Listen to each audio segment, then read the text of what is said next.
Wouldn't you know it? I hit a 7 and they stick up the joint. My men are going to collect your valuables. Drop everything in the bag. If you don't pack it in and get out of here in the next 3 minutes, your two lady friends will have to carry you out in a bag. You'll talk to them or you'll sit in jail till you do. If I testify before that grand jury, I'm a dead man.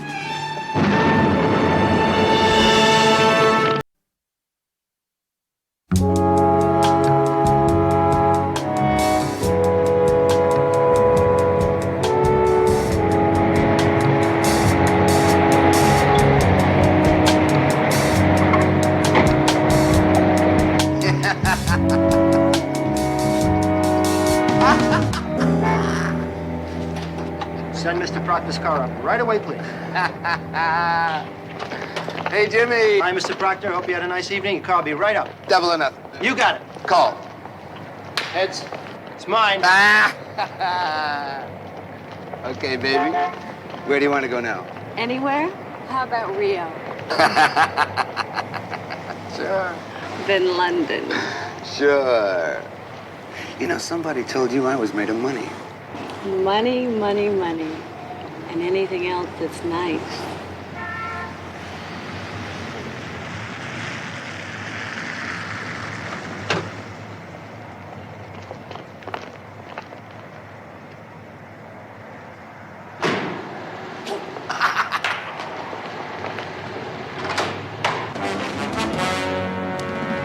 Should listen to Mr. Angelo.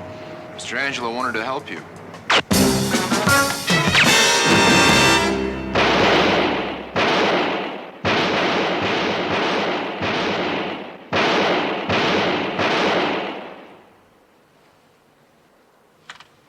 $290 out of a possible 300, Pepper. Not bad for a lady cop. Thanks, I try.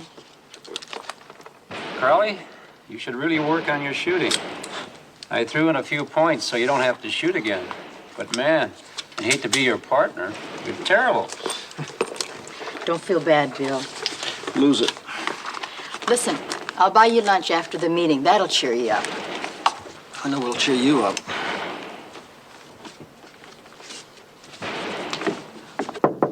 Come in. Pepper, Crowley. You know Captain Miller from Advice. Hey, Jack. Hi. How's it going? Sit down. Jack, why don't you give him some idea of what's been happening? Okay. Last night, one of our big-time gamblers was blown up on the street. A man named Ralph Proctor. Yeah, we know. That's the third hood to be shot up or worse in the last 3 weeks, isn't it? And good riddance. Well, so far, robbery homicide has not turned up a single lead. And intelligence has developed information that someone having eyes for taking over all the vice activities in this town. Gambling, prostitution, porno, everything. We've been getting bits and pieces of information about muscle being applied on some of our crime figures. But what we really need out there is our own set of eyes. I can feel it coming. I want Pepper to go out on the street alone. Alone? Well, with one of Advice's informants, of course. But why does she have to go out alone? What do you want me and my squad to do? You'll be doing follow-up work. Anything Pepper turns up will be yours. I don't like her out on the street. Crowley, she's got to go out alone. Just Pepper and the snitch. I don't want this thing blowing up before it even gets started. Now, any questions? Yeah, I got a question. What? I want to know about this informant. Who is it? How reliable? Oh, very reliable, Bill. She's an ex-madam who's been working with us for about 3 years. We call her the Black Widow.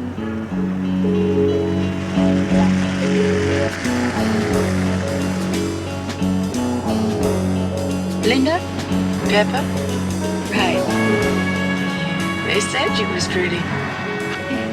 They said the same about you. Hop in.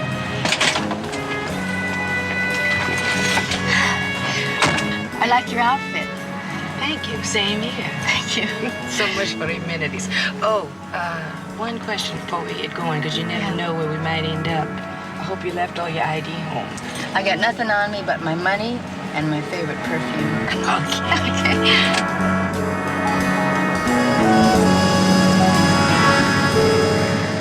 I've been going through all these reports. And in every single one of these 3 killings, the suspect has been described as a male Caucasian, 30-ish, blonde, 6'2", 180 pounds, good-looking. Yet none of the witnesses feel they'd be able to recognize the man again. Well, street fear can cause amnesia. Sergeant Crowley, can I help you? Sergeant, this is Susan Jeffries. I'm at the airport. My plane leaves in 20 minutes. What can I do for you? It's what I can do for you. The man who shot Ralph, he did say something. What'd he say? He mentioned the name Mr. Angelo. That's all I remember, but I did want to tell you before I left. By the way, Sergeant, forget I called. That was the girl. Calling from the airport. She said before the killer fired, he mentioned the name of Mr. Angelo. You mean Vito Angelo? He's been in a joint 15 years. Yeah, but he's about due for parole. It sure fits his M.O. Murder, extortion. This guy's a real old-time godfather.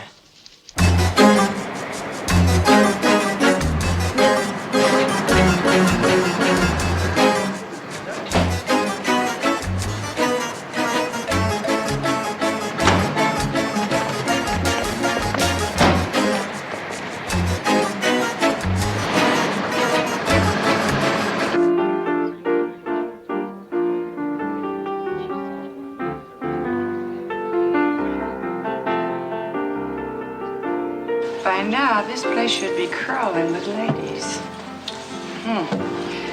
Vice has either had a roundup or there's trouble right here in River City.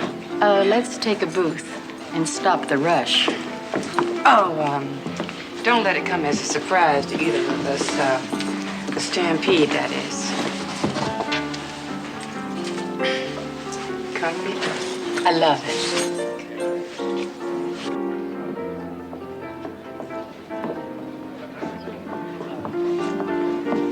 Hey, Linda. Hey, darling. Where have you been? Where have you been? I haven't seen you for a while. San Francisco. Say, what's happening? Where is everybody?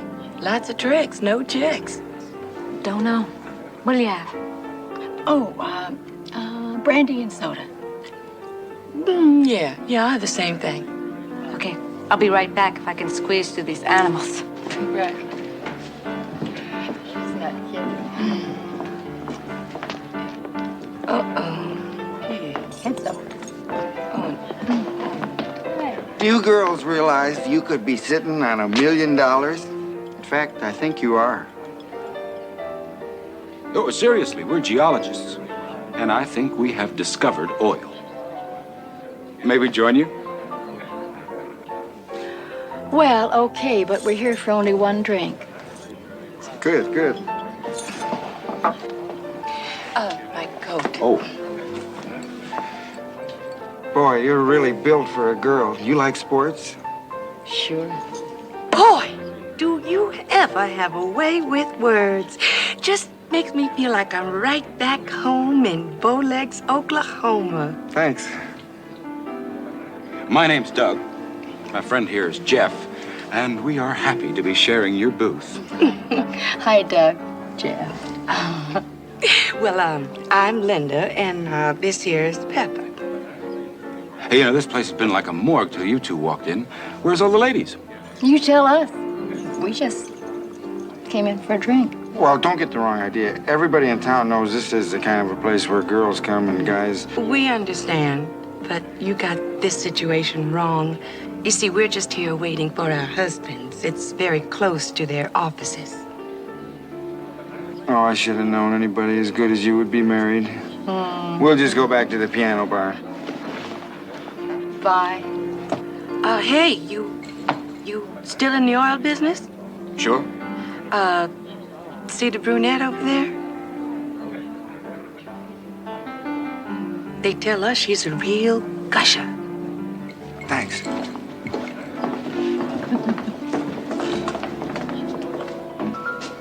Oh, hi, Linda. Mind if I join you?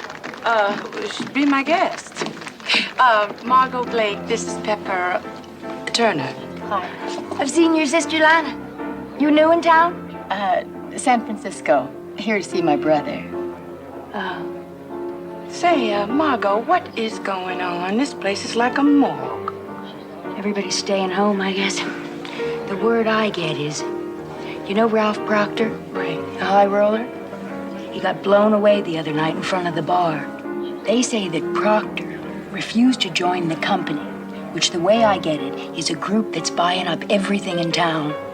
My old man joined, a kind of or else situation. So I guess I'm safe. Who runs the company? Some old syndicate boss is all my old man said. Oh, listen, I gotta make it. One of my regular tricks just walked in. See you guys later. I gotta get hustling. Inflation's eating up my profits. What a great gook. She's marvelous. You feeling lucky? A girl makes her own luck.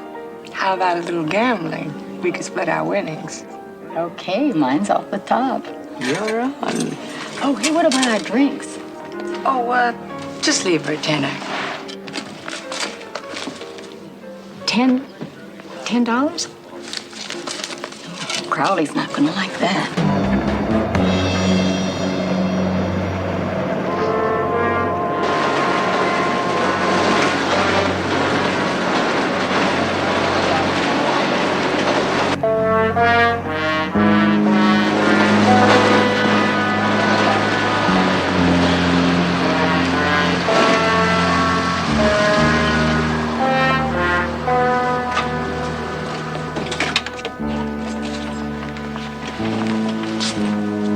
Good evening, Cedric. Hello, Linda. How are you?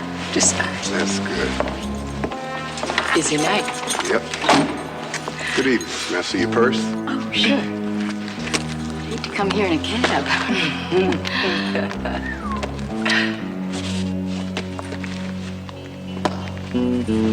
Good luck and have a nice evening. Thank you.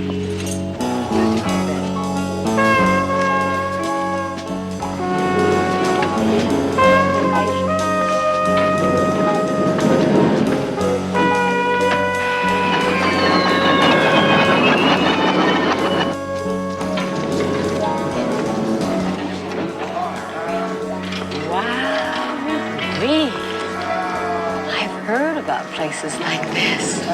They do exist. Makes me feel lucky. This is a big operation. Who runs it? Oh, some cat named Linda. Very big in the horse racing business.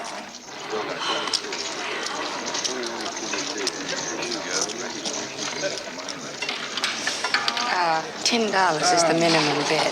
What's the top? $1 is whatever you got, but don't expect to come out ahead in this joint. It doesn't happen. Try not to blow it all, he says. At these stakes, it's not going to be easy. Since it's their money, let's try our luck. You only live once.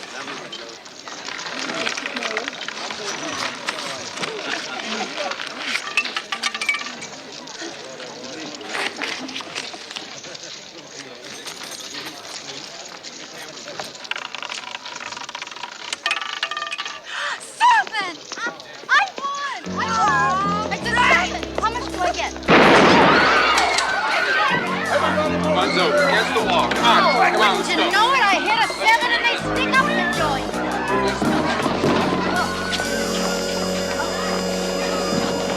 Okay, now. My men are going to collect your valuables. Drop everything in the bags. Easy, but hurry. And nobody gets hurt. Come on. If you'd have waited 10 minutes, I'd be rich. High rolling broad, you sure don't have much bread. Here, have breakfast on me. Oh, thanks a lot, chum.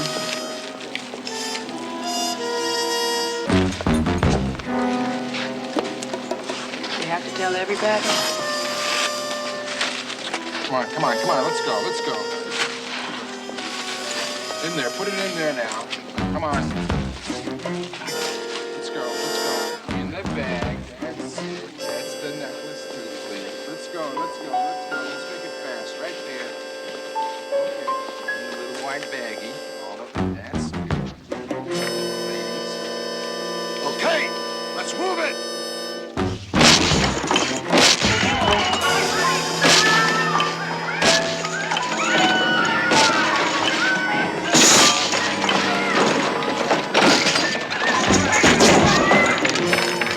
Mr. Angelo wants to thank you all for your generosity.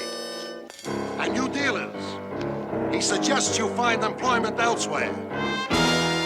Good night.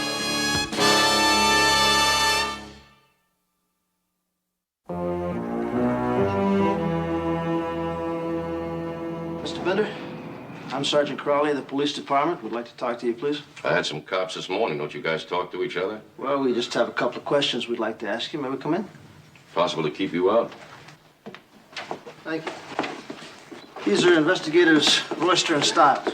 Delighted. Have a seat. Thanks. That's a beautiful place you got here. It sure is. You, keep your feet off the furniture. Is that really a cop? Pete? Well, that's what the crooks tell me. Look, it was about the game the other night. That was strictly a charity affair, no profit. Everything to charity, no money really changes hands. We understand that. How much did they take you for? Not a dime. Is that right? Well, we must be getting bad information because we heard it was more like 30,000. How about all that legal gambling equipment? Don't do that. Do what? That belonged to an old Vegas friend, passed away last year, so I've been using it for some of my charity affairs. And tell us about Vito Angelo. Never met the man. It's very interesting. The word we got is that he was responsible for taking your game, besides running you out of business. Where'd you hear a crazy thing like that? I haven't heard his name in years. Well, you heard it the other night. You're crazy. It's no good, Bender. We had an undercover investigator in your game. When it was hit, he was right there. He heard everything. Saw it all. Impossible. We screen everyone. For a charity event, huh? Well, that seems a little bit weird to me. You guys have anything to say to me, do it through my attorneys. I'm sick and tired of talking to you cops. Now get the hell out. Listen, Slick, you let me tell you something. We're about an inch from subpoenaing your butt before the grand jury. Now, I guarantee you'll talk to them or you'll sit in jail till you do. Now, I make you that promise. And I usually keep my promises, don't I, Pete? Absolutely. If I testify before that grand jury, I'm a dead man.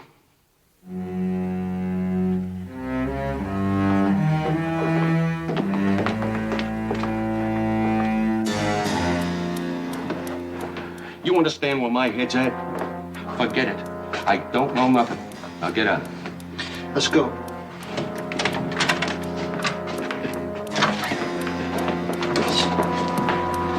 You're in a lot of trouble, Bender. You'll be hearing from me.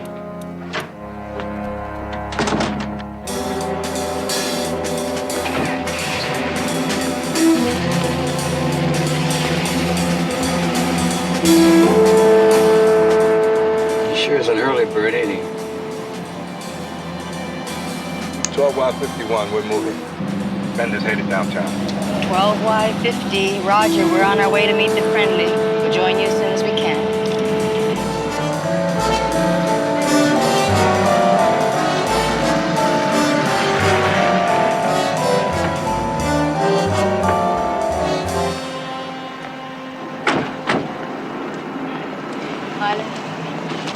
This town is jumping. There's all kinds of talk on the street. Oh, yeah? Like what? Okay. Vito Angelo is getting out in 2 weeks, and his people are trying to put his whole organization back together. Nobody operates without his blessing. Everybody belongs to the company. Uh-huh. But what about Bender? Okay, that's all over the town, too. His game. Now, everybody in town knows that Angelo's people took the game, but Bender's gonna open up again Friday night. So what about protection? Bender's a big man. He ain't gonna play ball in Angelo's ballpark. No way. Well, Linda Bender's ball-playing days are just about over. Next week, the grand jury's planning on indicting him. Gambling and conspiracy violations. Ooh, the man does have problems. The law on one side and Angelo on the other. He's got to fight them off to stay in business, and darlings, that's going to be harder to do than fight the cops and the courts. Say, listen, Linda, I tell you what I want you to do. Find out where Bender's moving his game to. Maybe this time we'll take it. If you do, will you do me a favor? Yeah, what's that? Pick up your winnings from the other night. Sure could use the deuce.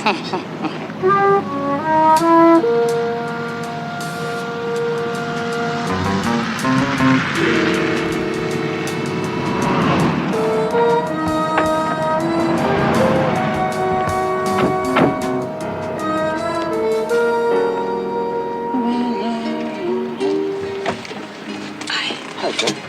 Well, it's about time. Hey, what's he up to? He's in the building. Went to an office, one Vincent Phillips. Well, I gotta hand it to him. He's picked the most expensive criminal attorney in town. With all the ethics of a snake. Yeah, he's been in there almost about 3 hours now. It just shows you how time flies when you're having fun. With a little help from my friends. Listen, surveillance is gonna pick up Bender at 6 o'clock. You guys get relieved once you join us over at Benny's. Pep's gonna buy us all a couple of beers. Now, how did I guess that's just what you were going to say? Hello, William. Pep. What's happening? Well, that turkey sure leads an exciting life, I want to tell you. As soon as he split from Phillips's office, he went right back to his apartment. Did he spot you? No, I don't think so. I don't think he was expecting a tail. Oh, by the way, some chick showed up just before we left. Some chick, I'll say. Made me want to go out and play my best music. It's probably the cleaning lady. Hey, Bill. Yeah. Telephone. Thought I'd bring a round over while I was at it. Save a trip. Yeah, lots of luck. Get Crowley to pay for it. Yeah, I'll work on that. Yeah, it's Patterson from surveillance. Just tailed Bender over to a warehouse on the east side. Oh, maybe the location of his new game. Think Linda was right? Could be. What's your drink up? We're going surveillance at 6 a.m. Yeah, but we just got here.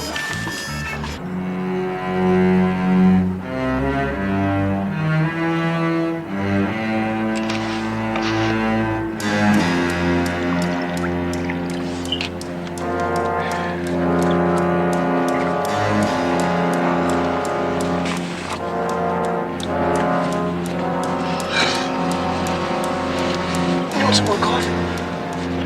I am all coffeeed up to you know where.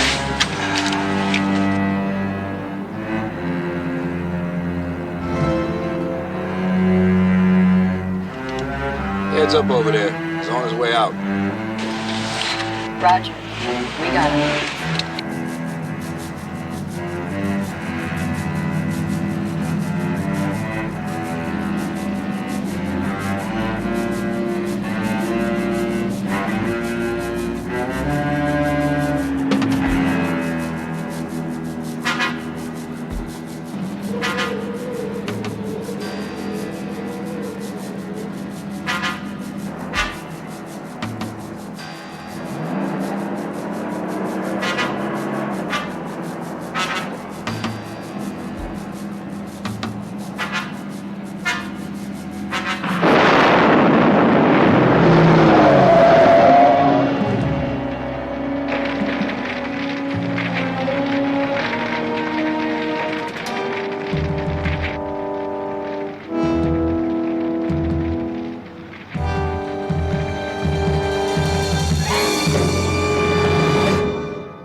Face. I think you knew they were going to waste Bender. Sergeant Anderson, I think you're out of line. I'm not out of line if I tell you what I think, All right, honestly. that's enough. Look, Miss Linda Black Widow, whatever they call you, I've seen how you handle these people. You know more than you let on.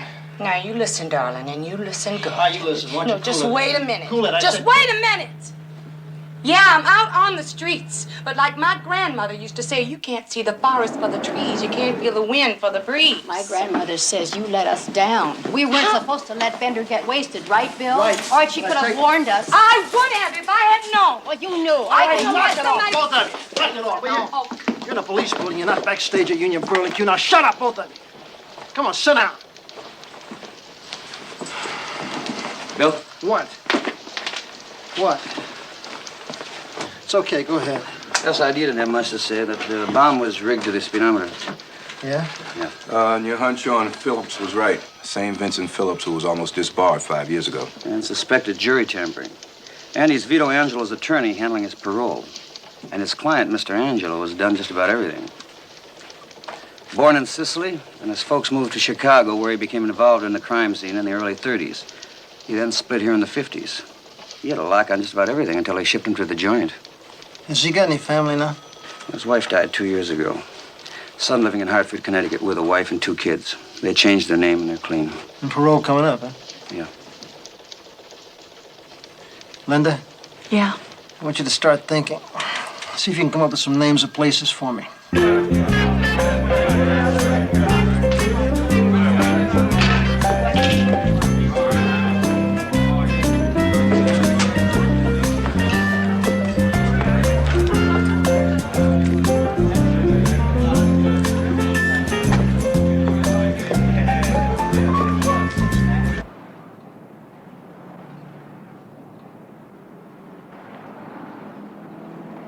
No, Bill, this scam better work. I had to bar every vice officer in town to pull it off. Yeah, well, Linda's on. We picked the right place, it'll work. What do we got here?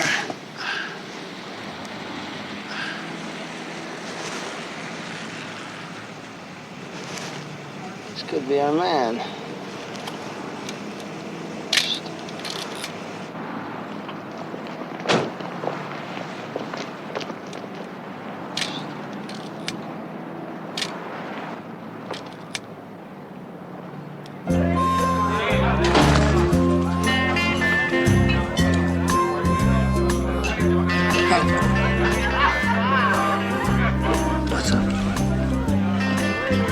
He was at the dice joint the other night.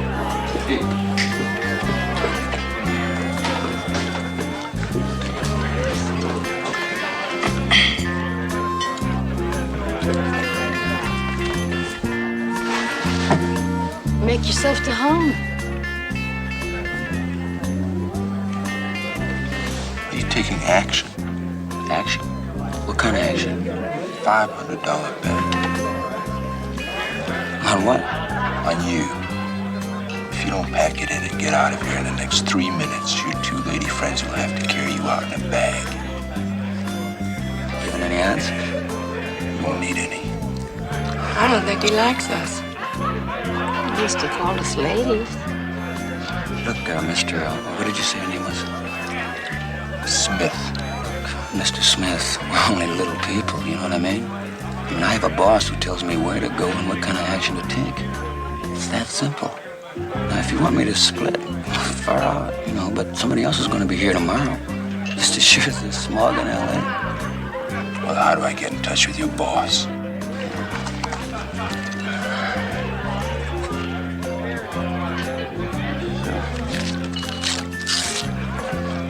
Now, you just call this number.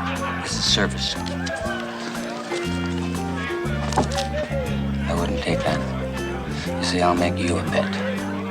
If you take this, you're gonna end up with a big hole right in the middle of your belly button. You dig where I'm coming from, Mr. Smith?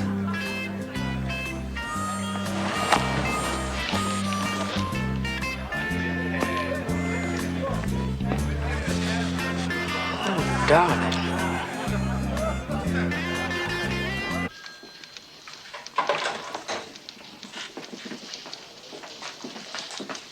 Hey, Bill. Yeah. DMV on the car comes back Frankie Benson on Ridgecrest Drive. And? Frankie Benson just released from prison. Same joint Vito Angelo's in. Served 5 years for armed robbery. And for dessert, his parole record indicates that Vincent Phillips is also his attorney.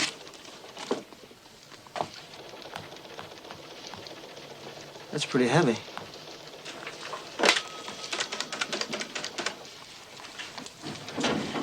Yeah, honey, this is Mr. Marsh. You got any messages for me? Is that right? Yeah? Okay, listen, when he calls back, you give him this message for me. Tell him I'll make the meet. No, sweetheart. M-double-E-T. That's it. Thanks. Mr. Smith? Mm-hmm. Who called and said that he'd like to arrange a little business meeting with me. Sunday morning at 11 o'clock.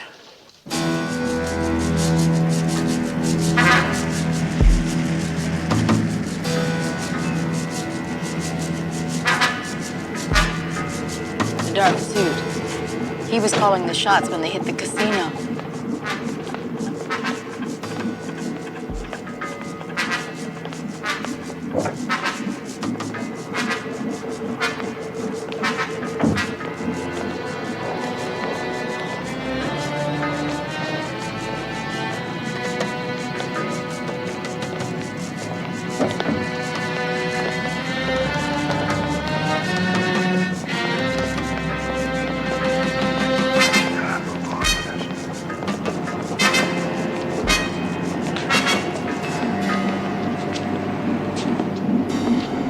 This is my boss, Mr. Marsh. Mr. Marsh, Mr. DeRoma. Pleasure. Yeah.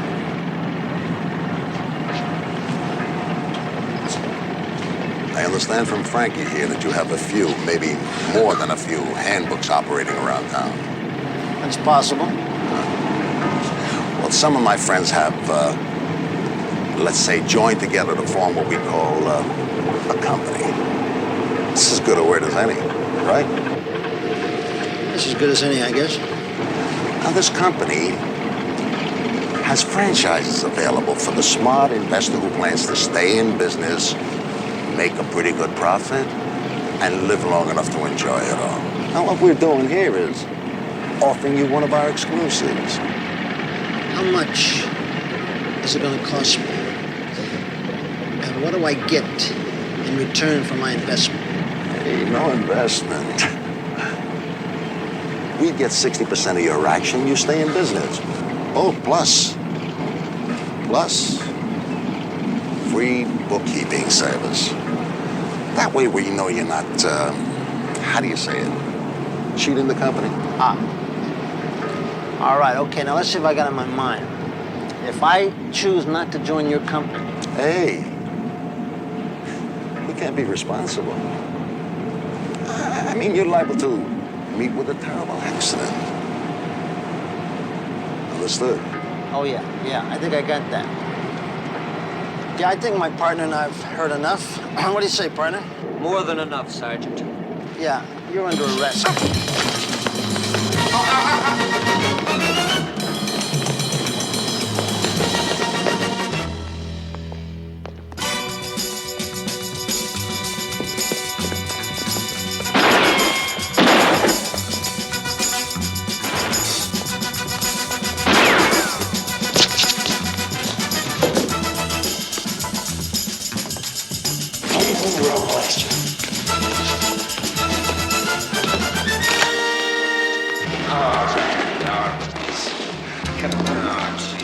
Get up. All right.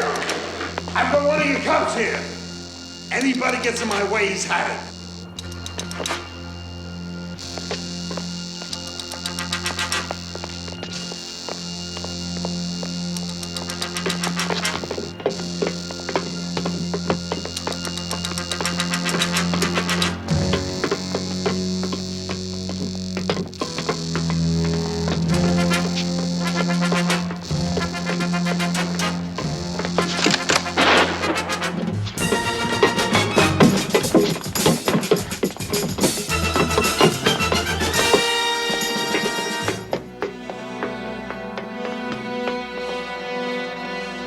Sergeant Crowley, thanks for saving my neck.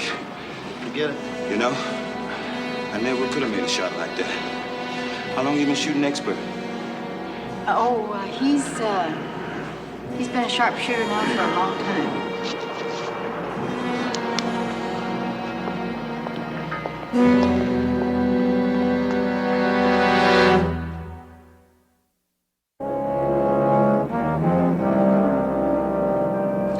Look, you want some coffee? No. Benson, I've tried to explain to you.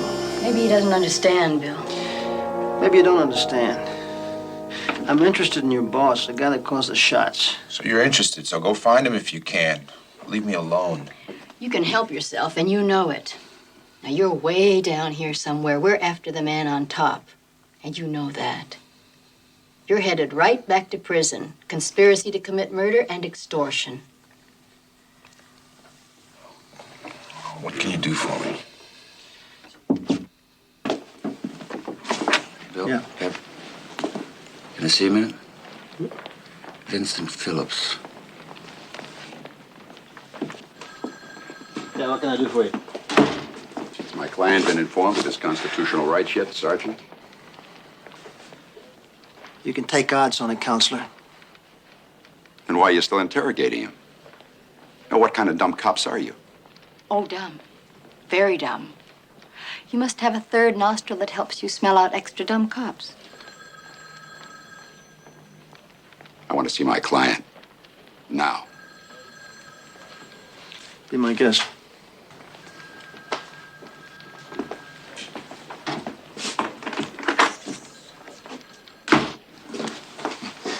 Third nostril. I like that. I don't like any of this. Benson was ready. Yeah, well, hang in there, Pep. If you don't lock him up, I'll turn in my hat. I've talked to my client. He has nothing to say. He's ready to be booked. Get him booked. And then get them both the hell out of here. Oh, one more thing. My client wishes to remain silent. If you attempt to interrogate him any further, I'll move for a I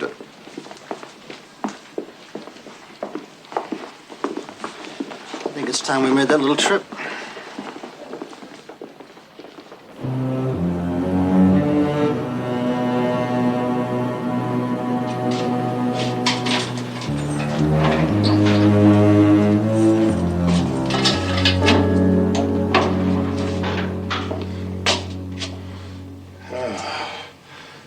Isabella. How do you do, Mr. Angelo? I'm Sergeant Anderson. The beautiful lady cop. I've heard about you. Good things. Even from some of the guys in here. That's very flattering. You want to sit down? Mr. Angelo, I'm Sergeant Crowley. Crowley, they talk about you, too. Only not so good, huh? Oh, not that bad. The Italian cop with the Irish name.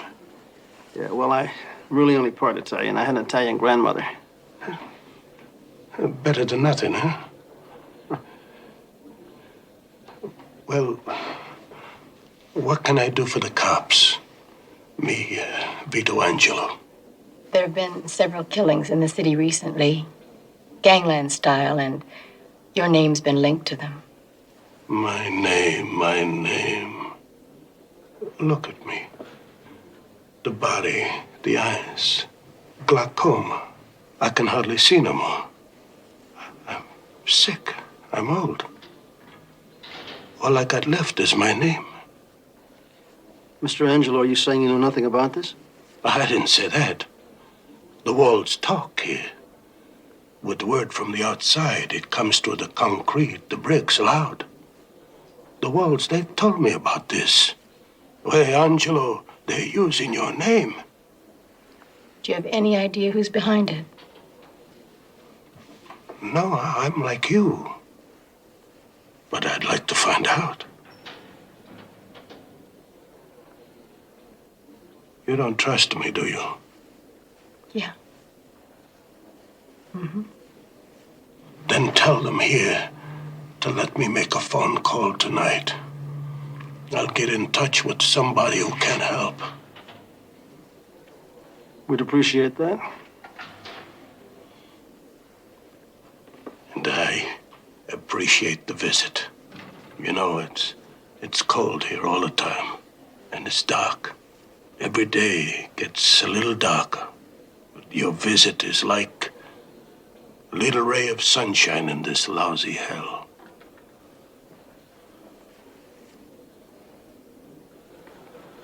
Part Italian, huh? Sì. Dimmi, tu hai leggiuto Dante? Have you ever read Dante Alighieri? Certo, da ragazzo. Sometimes I sit and I try to remember from La Commedia the words over the gate to hell. You know them? The words. È stato lungo tempo. Please tell me. I try so hard to remember.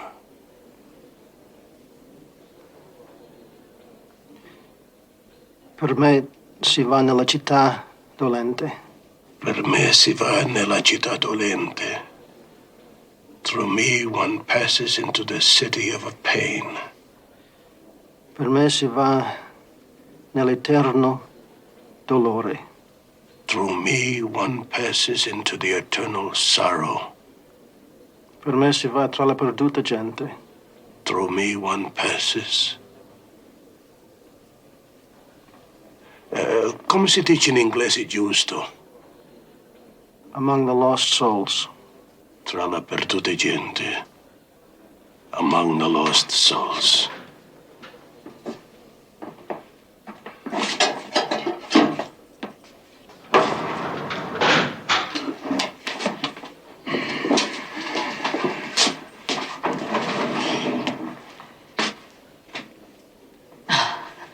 You know, if I was only 60 years old, even 65.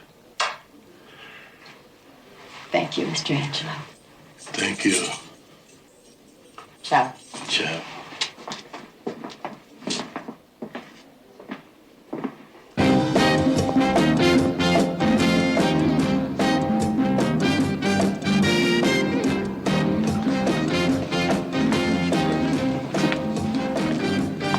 Sergeant Crowley? Yeah. I'm John. Mr. Angelo's friend. Have a seat. Thank you. Joe Stiles, Pete Western. Can we get you anything? No, thank you. I just want to say what I've got to say and get out of here. A little uncomfortable around cops. Yeah, you could say that. Look, Sergeant, I'm from out of state, see, so I have no interests in this area whatsoever, with just the one exception. I'm very interested in helping you clear Mr. Angelo's name. Yeah, well, we're very interested in solving some of these crimes and catching the man at the top. Yeah, I understand that. And I think we can solve both problems at the same time. Where do we start? Well, you don't. I do. Now, tomorrow morning, you put a tail on me. I'll be talking to some businessmen, and this may take some time, but when you see me talking to a man and I loosen my tie and take off my coat, that's it. He's your man. Omerta. Oh, what does that mean? Omerta, that's the code of silence, so don't do it silently. This isn't some kind of a setup, is it? What the hell is that supposed to mean? What he means is, how do we know Mr. Angelo isn't interested in heading up the company after all? I mean, he's old, but he's not senile. Yeah, cop, if you really believe that, then I guess I'm just wasting my time here. Well, I tell you, looks like we're gonna have to play along with you. Because right now, you got the best game in town. I'll be in front of my hotel at 9 o'clock tomorrow morning. It's Hotel Barton.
listen and don't ask any questions here. If you stay with your man for the next few hours, I think you're going to make your case. I got word to him that the feds are moving in on him tomorrow, so he's going to be transferring his records. And that's records of everything. All the people he's ever muscled out, the pimps, prostitutes, the gamblers. His O-sheet, as I said, you'll have everything. Now, you can consider this a gift to you from Mr. Angelo. Ciao.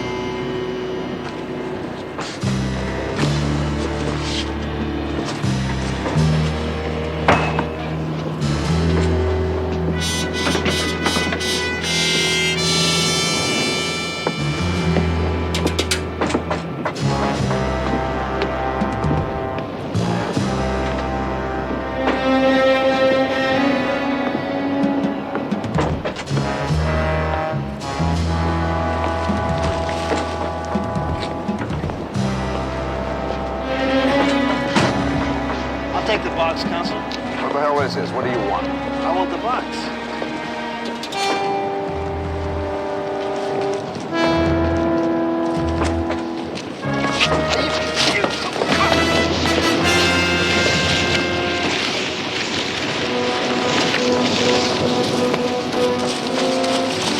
Still, you won't get your wrist broken.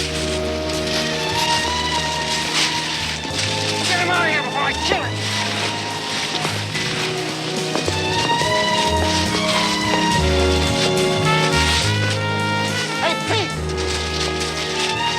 Tell the counselor about his constitutional rights. Absolutely.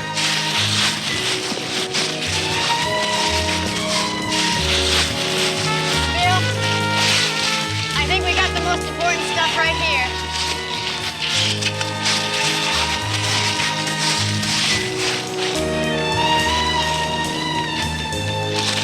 Why don't we just book him for littering?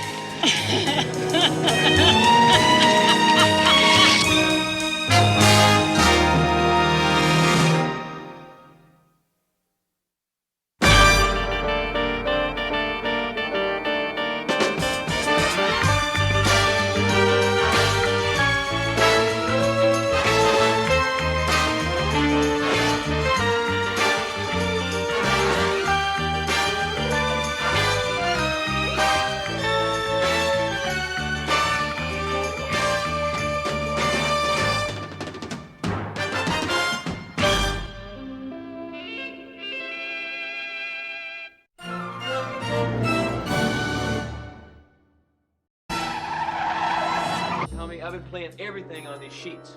You liar.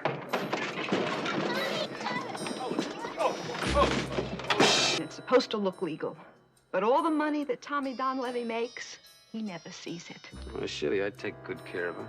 Obviously, somebody must be taking pretty good care of him. I hear he's strung out on smack all the time. Hey, wait a minute. Baby, come down, please.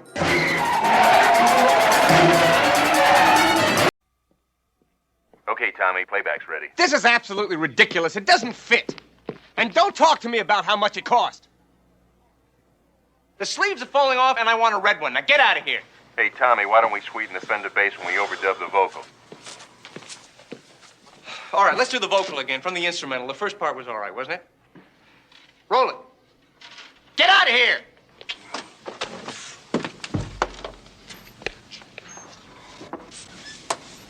What do you think, Dave? Playback. I heard you the first time. Just not really practice anymore.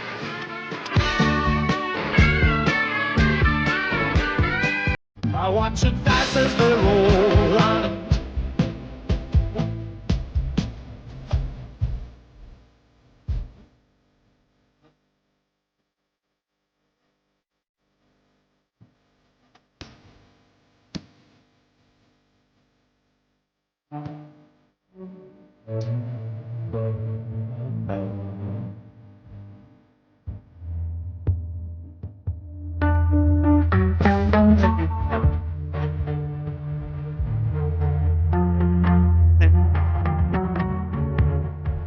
Bobby Potter's terrible. What's the matter with him? Tommy, hold it. Hey, Bobby, what's the matter? What's the matter? Bobby?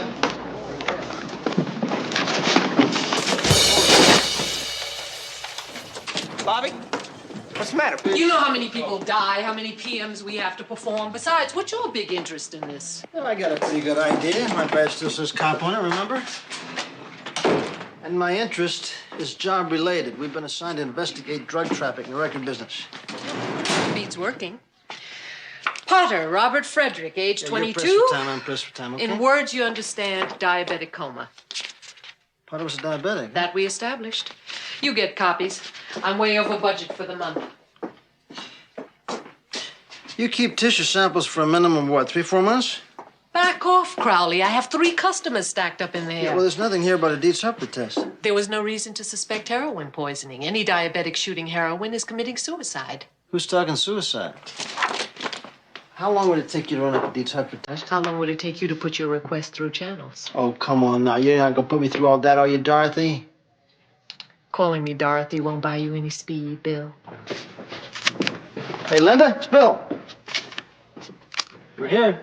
The man will be with you, Bill. Get yourself a cup of coffee. Go and relax. Come on, sweetheart. This isn't living statue time. Let's get a little life into it. Come on. Come on. You've got better biceps. And bigger feet. Okay. Take 5.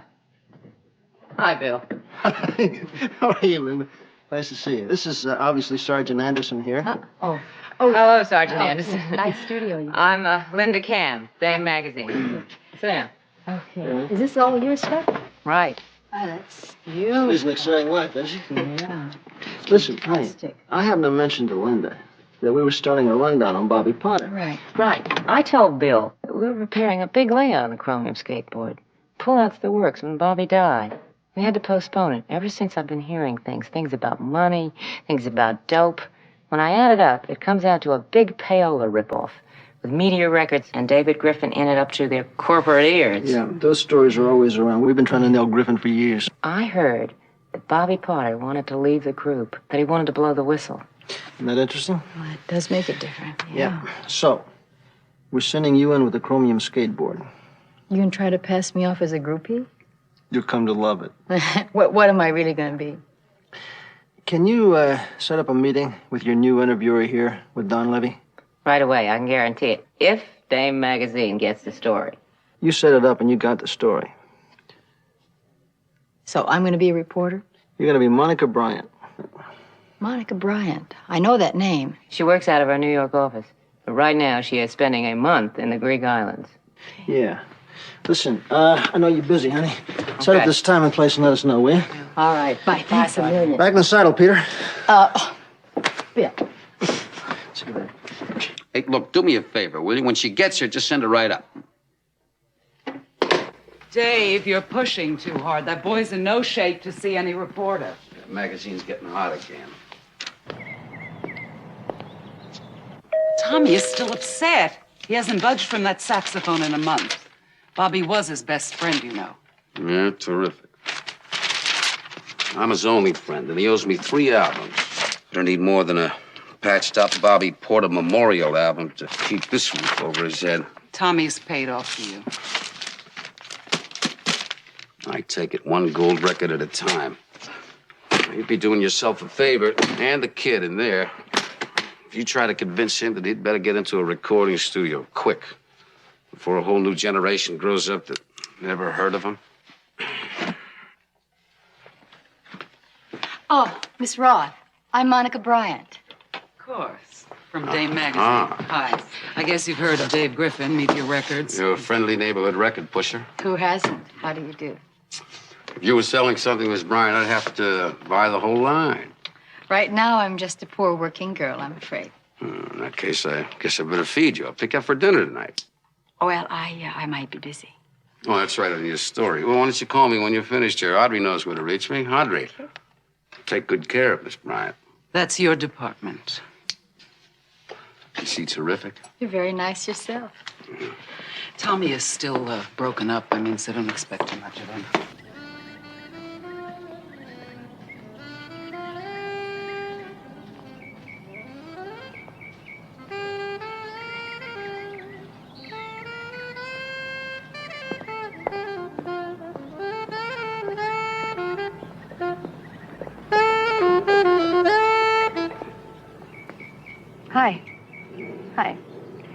I'm Monica Bryant from Dame Magazine. Charlie Parker's version of Embraceable You. Charlie Parker. The Bird, his last gig for Dial Records, recorded in New York in 1948. So, not that many people can handle the G major progression from the tonic chord to the diminished to the D7th, right? You ever see Bird? No, just know his music. Okay, why waste time? Look, you got the real Tommy D right here in the flesh. No mascara, no sequin dust, no fancy threads. I love it. Shall we sit down? Hey, Tommy, the doctors told you to rest. Yeah, so what? I'm gonna go in, honey. I'm gonna change, get a shower, okay? Yeah, it's long. Want to see the place?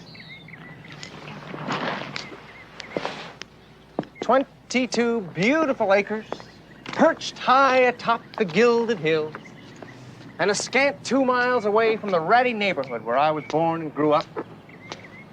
And yet I cannot forget my roots, pure California, as American as the rolling surf and the sandy hills. Hey, what's the matter? Did I say a dirty word? Well, I can get that nonsense out of any fan magazine. Nonsense? Hey, now hold it. You're disposing of my life story right there. Okay. The recorder's off. There's nobody here but us. Relax. Be yourself. Nobody ever died of it. Don't be too sure of that. Come on, loosen up. What troubles have you got? Everybody's got troubles. Come on. Hey, wait a minute, lady. Where you been? I have 3 gold records and 2 platinum records. I just sold out the Forum and Madison Square Garden. You call that trouble? Well, you tell me. Now, as I said, the recorder's off. Nobody'll know. And you might even feel better. I don't care how many people fight to get into Yankee Stadium to hear you, or how many stooges you got up in that mausoleum. You have the look of a very lonely guy.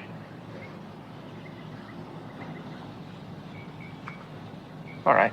I'll be fair. The way I see it, you're just a working stiff, and you got a job to do. Correct? Right. Want to catch the real Tom Donlevy? Caught unaware, in the raw? Terrific. Call your photographer. I'm going to set you up a recording session. Dave, Marcia, Audrey. But were you on friendly terms with Bobby? He was Tommy's friend. Wait, Chuck and me, we came along later. Have you any idea why he wanted to leave the group? Aha. Knew we'd meet again. Mr. Griffith, hello. Sonny, the rest of the boys are ready. Come on. You should be able to see and hear better from the booth. You ever been to a recording session before? Nothing like this. There is nothing like that.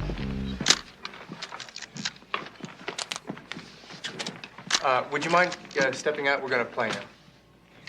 Right away, buddy. Okay, everybody, let's settle down. Tommy, you want to rehearse it once for levels? This is liable to last probably No, long. let's lay it down right away. Come on, Tommy. I said we'll lay it down. That should be good for my story. Yeah, I'm still planning on dinner. Now, will that be good for my story? Depends on the point of view. Huh. Roll it. Okay. Ready? 1, 2, 3, 4.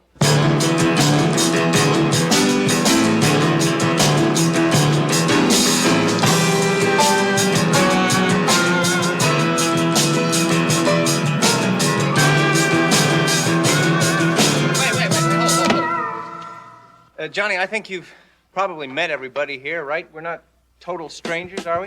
Think you can try getting with the beat? Once more from the top. 1, 2, 3, 4.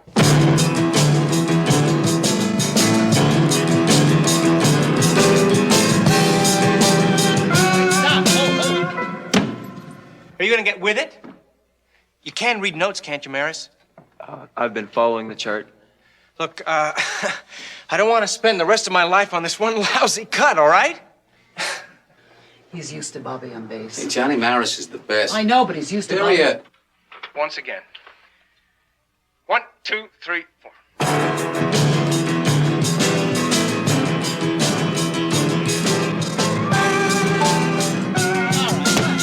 Would you try to set set some kind of record around here? Now what? Follow the chart. Tommy, I've been playing everything on these sheets. Like hell you have. I ought to know. I wrote them all. Not the way I heard it. What is that supposed to mean? You just put your name on the music. Bobby Potter wrote all this material. You liar. One big happy family.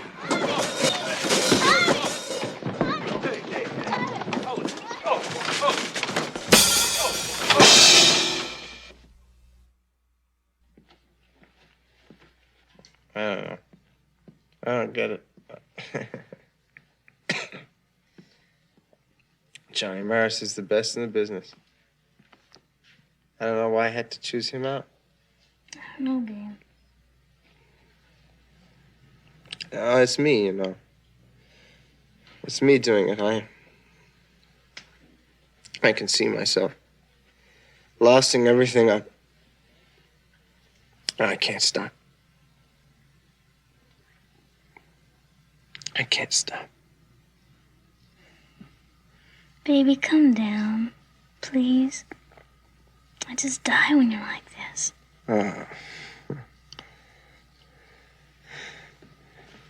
Help me, Jenny. Help me. Sure, we'll sign. Let him sweat a little bit. Humility never killed anybody. Now, you get back to me, huh?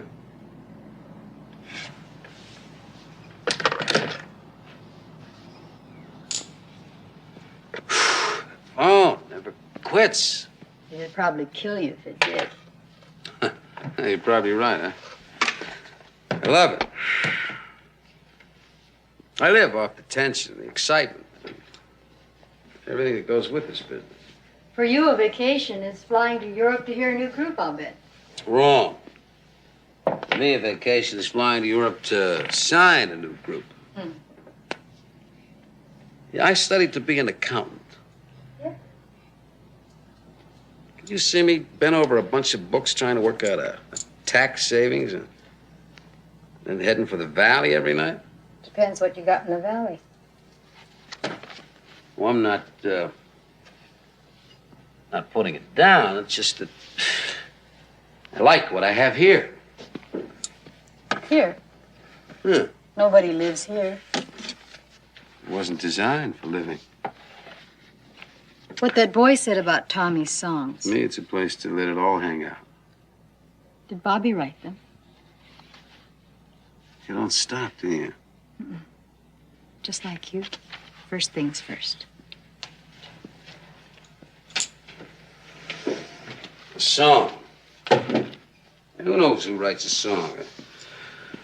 A bunch of guys get together, they kick around a few ideas, they jam a little, and before you know it, a song. Who does the publishing?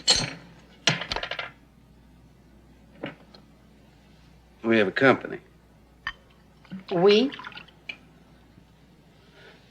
When the group first started, nobody wanted to chance it alone. It was too big a gamble.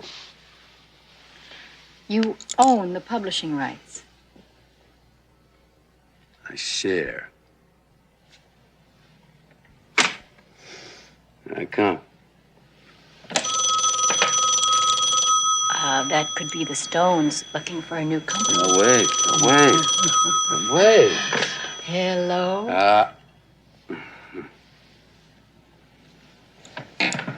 Yeah. Hey, what is it, Audrey? I can wait. I told you. I don't want to talk about it. Hold on a second. Where are you going? Come on. Hey, Audrey, I want you to do me a favor. I want you to get all the information you can about this gal Bryant. Where she comes from, her credits, everything. All right? Thanks.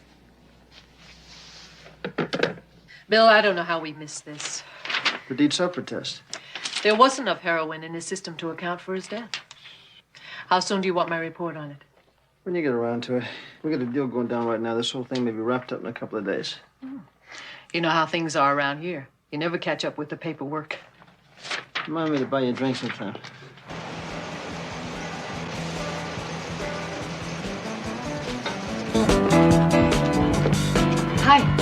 Hey, Monica, how are you? Jenny, turn that thing down, will you? You okay? Yeah. I guess I was a little dumb about the whole thing. I had no business sounding Johnny Maris. You can't buy a better bass player than him. Anyway, I had Audrey send him a big check. Oh, that'll square everything.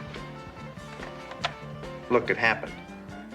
Maybe I shouldn't have been in such a rush to get back to the recording studio. Maybe you were still a little too upset over Bobby.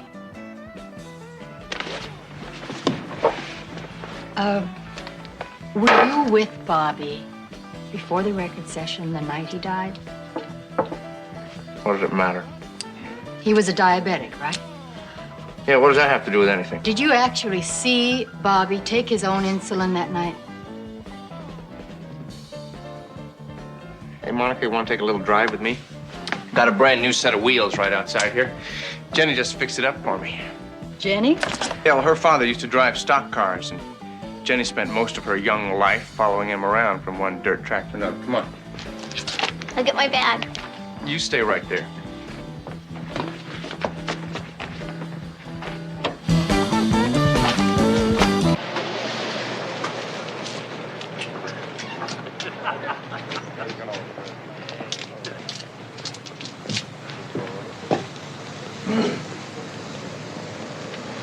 Excuse me. Dino Raimondi?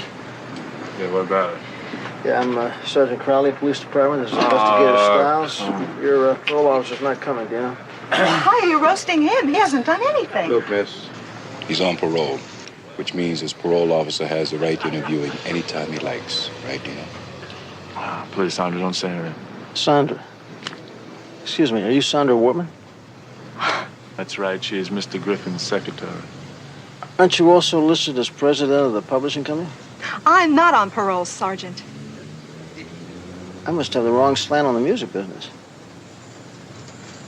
Sandra, why don't you go on back to the office? Mr. Griffin's probably waiting on you, huh? Yes, Sandra. Dino will be all right, won't you, Dino? Sure. Well, you call me as soon as you can. Mind if we sit down? No, make yourself right at home. Oh, thank you. Now, look, kid. Nobody wants to step on you, you know? Yeah, I bet. We just want to know what happened the night Bobby Potter died. Bobby died, period. Who could have got at his insulin? I never touched his insulin. I never said you did. But you're in a good position to know who could have. Dino, let me tell you something. You're in a hell of a lot deeper this time than a mere possession for sale case. Now, what about it? Look, listen, I gotta think about it. Give me a day to come up with something, all right? Just be careful you don't think yourself back into the joint. Yeah, where have you been all day? I've been trying to reach you. Listen, there were just two cops over here twisting me, huh? Yeah, I got you. Yeah. Yeah, all right, right. Okay.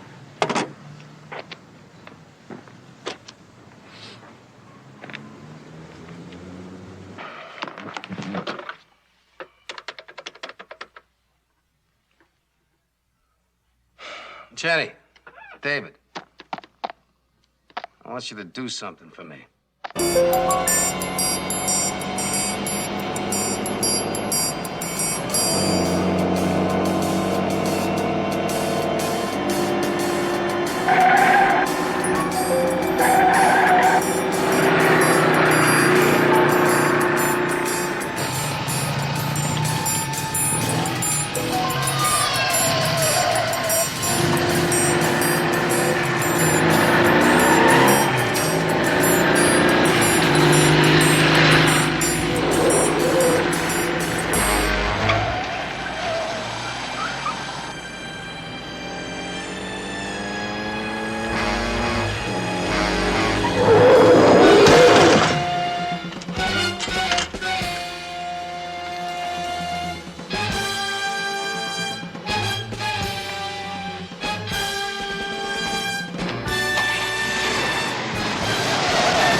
How long since you've been this far away from the studio? I can't even remember. It's beautiful. Hey, Al. They bite?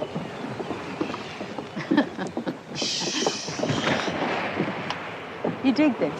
Oh, yeah. My father and I used to come out here all the time. And even after he divorced Mom, picked me up every Sunday. Then when he had a couple of gigs, well, he was a musician. Then we'd take the half-day boat. Or if he wasn't holding, we'd just stay here on the pier and fish all day long. He played sax, too? Yeah, Al. He played just as good as Bert. He died before I made it big. Listen, can you do me a favor? This article or whatever it is, could you just leave off my mother? She gets hers every week. Okay. What about money? You have any idea how much you make every year? You kidding?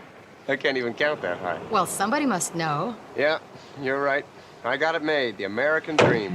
Big house, big car, plenty of women like Jenny. Every time I turn my head, there are people falling all over each other to do what I want. Really? Or are they there to make sure you do what they want?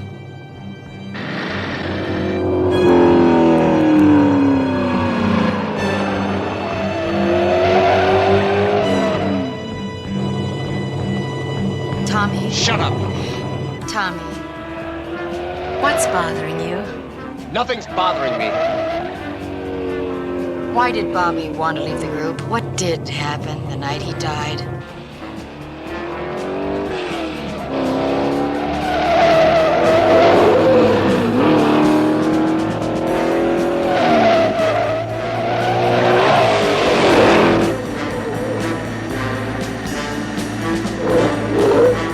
Had your fun? Maybe I better drive. I value my life, and you're too big an investment to end up at the bottom of one of these canyons. All right, out, get out. What? What? Tommy? I don't need you hassling me.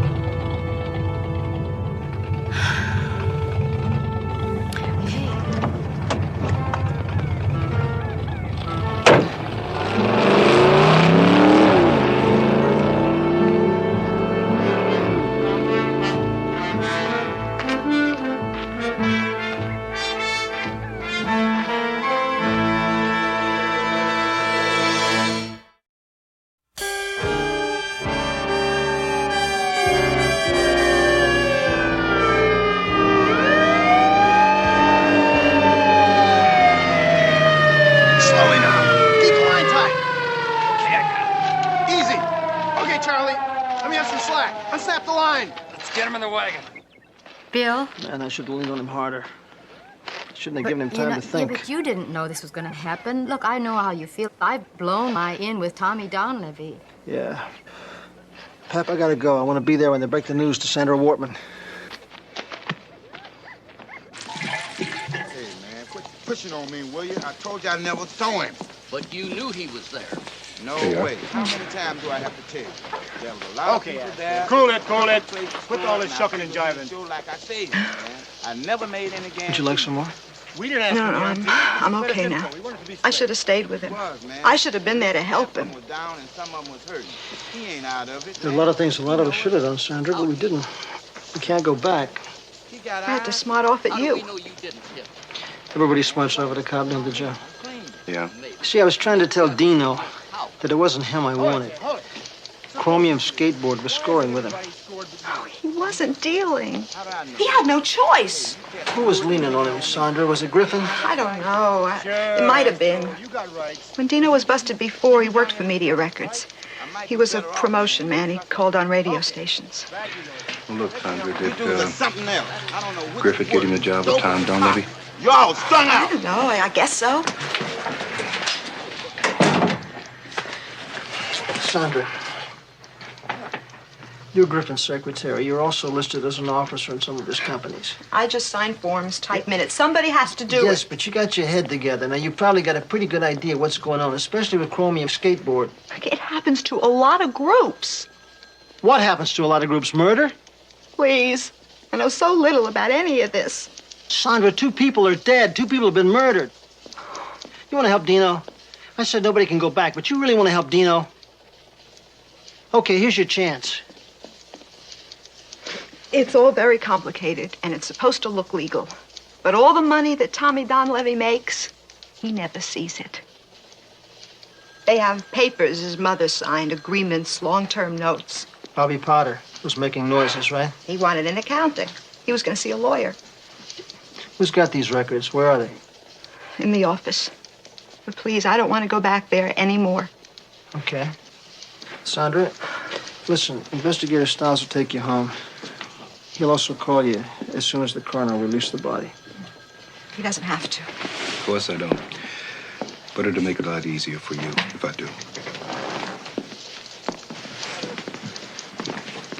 Sandra, did Dino ever score for the skateboard? Once. He really sweated. It's about 5 or 6 weeks ago. That's about the time Bobby Potter died. Right. Okay, I'll be in touch. Thanks very much.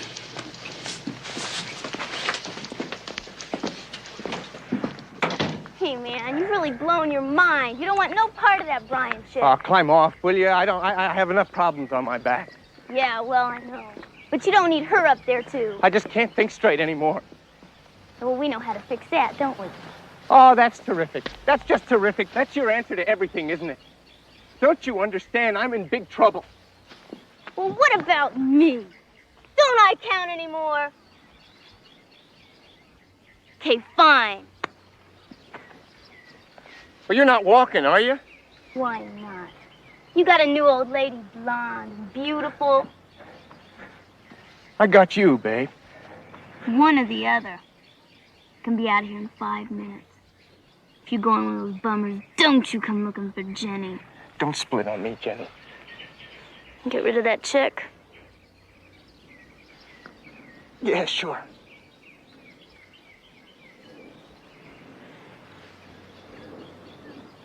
Hey, you're really hurting. Maybe I better make a run. Pick up something. You be okay? When are you coming back? A couple hours.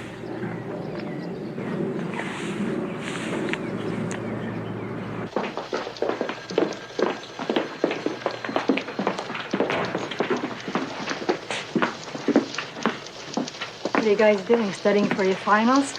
Yeah. Looks like we might flunk Griffin out. Just from those? No, not quite, but at least now we know what records to go in and subpoena. Looks like your friend Griffin is not a very nice man. Tell me about it. Well, looks like he launders mob money, among other sins. Crowley. Yeah, hey, Linda. You still taking pictures of Peter? Wait a minute, you can't say that to a cop. I'm looking at her even as we speak. Is that right? Okay, thanks. Well, looks like you're still in. Tommy Donlevy wants to see you right away. It's very interesting. Sure, I'm scared. First Bobby and now Dino. Your problem is Tommy Donlevy. Yeah, and he's coming apart. Jenny's with him. Oh, do you want him zonked out of his skull? I'll tell you what I want. I want another album. I want it in gold, I want it in platinum, I want the whole works. I don't care what you have to do. Squeeze him. Yeah, and suppose there's no more juice inside. Suppose there's nothing. I'm gonna feel sorry for him, but I want my money's worth.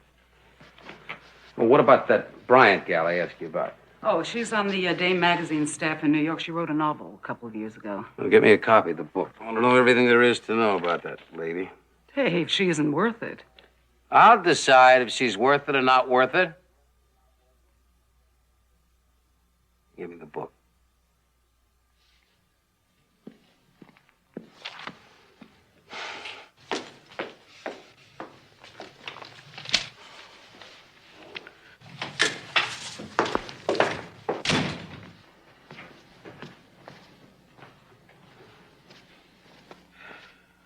You better get back to Tommy.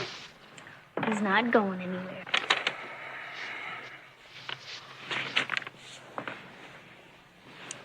Dave, what are you going to do if Tommy can't get it together?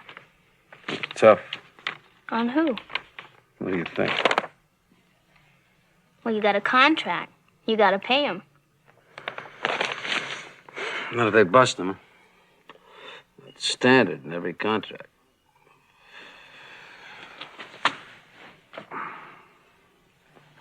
You're a mean dude. Who, me?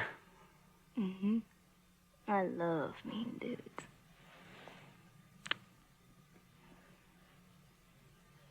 But you got a job to do. Mm-hmm.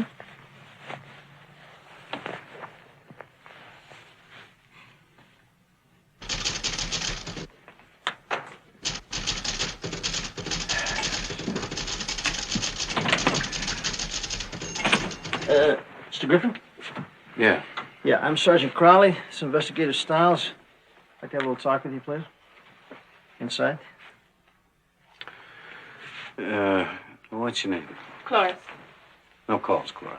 Yes, sir. Whatever it is, I'm pretty busy. Yeah, we know how busy you are, Mr. Griffin.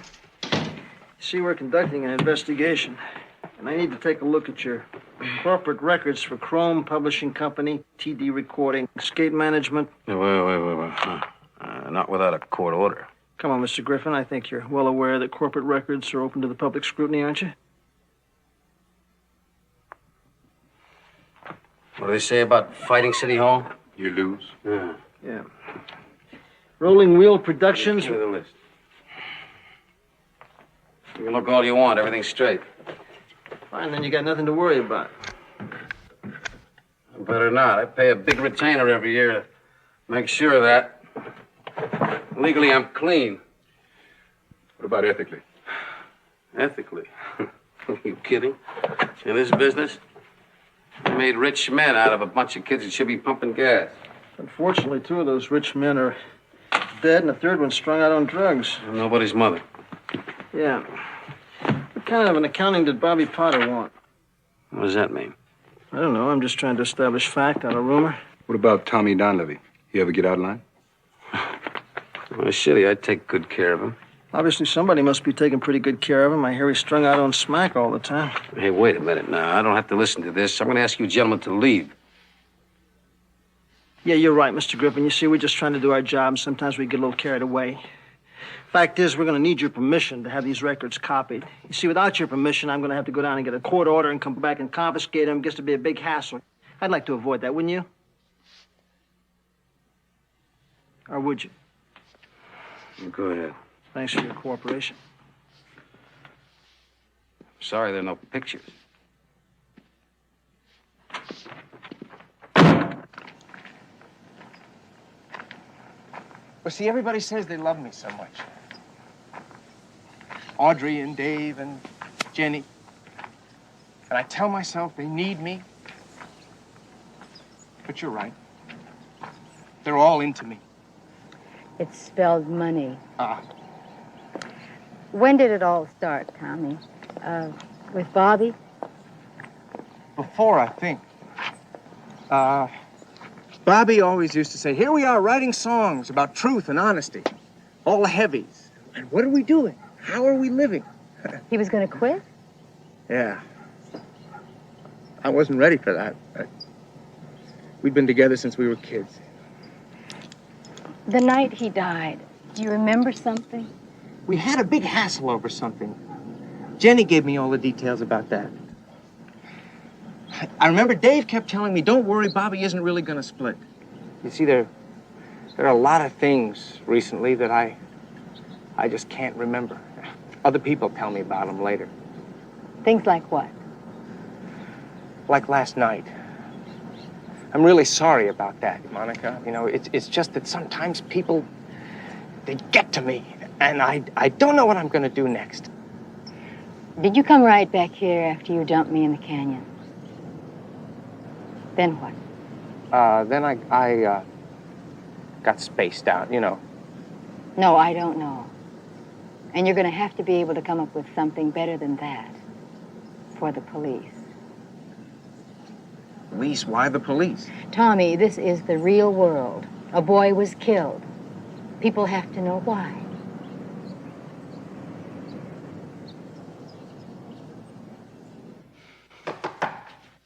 Come in.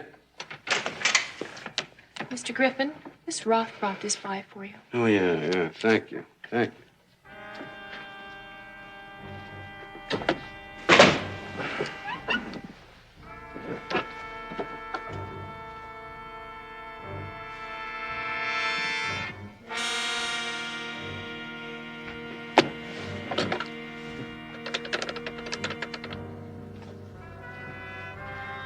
Think about it, Tommy, okay?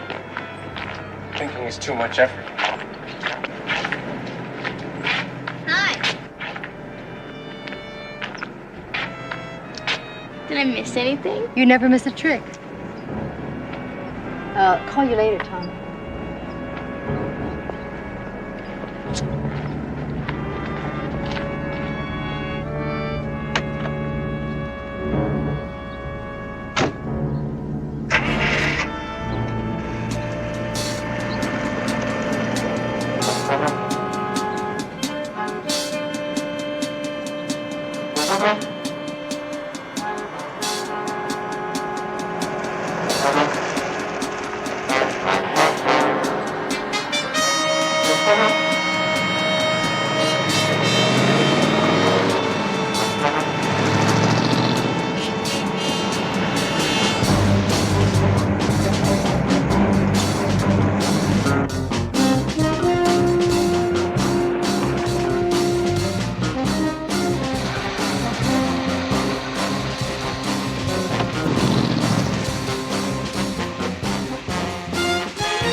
There she is. Okay, leave it alone.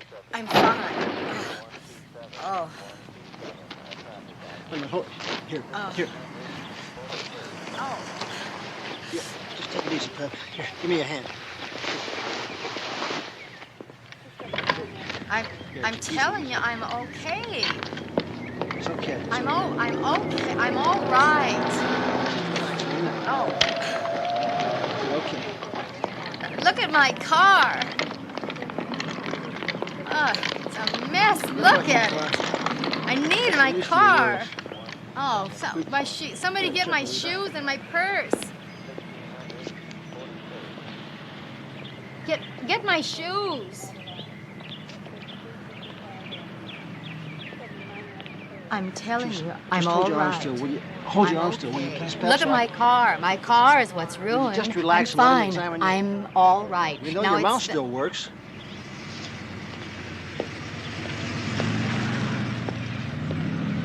Hey, Bill. Huh? Can I see you a minute? I'll be right back. Okay, get my shoes and my purse. Relax, will you? I'm telling you, it's just a couple of bruises. I'm all right. Ah, ooh. Somebody cut the emergency brake cable and the brake line. You're kidding. It's a good thing she had her seatbelt on.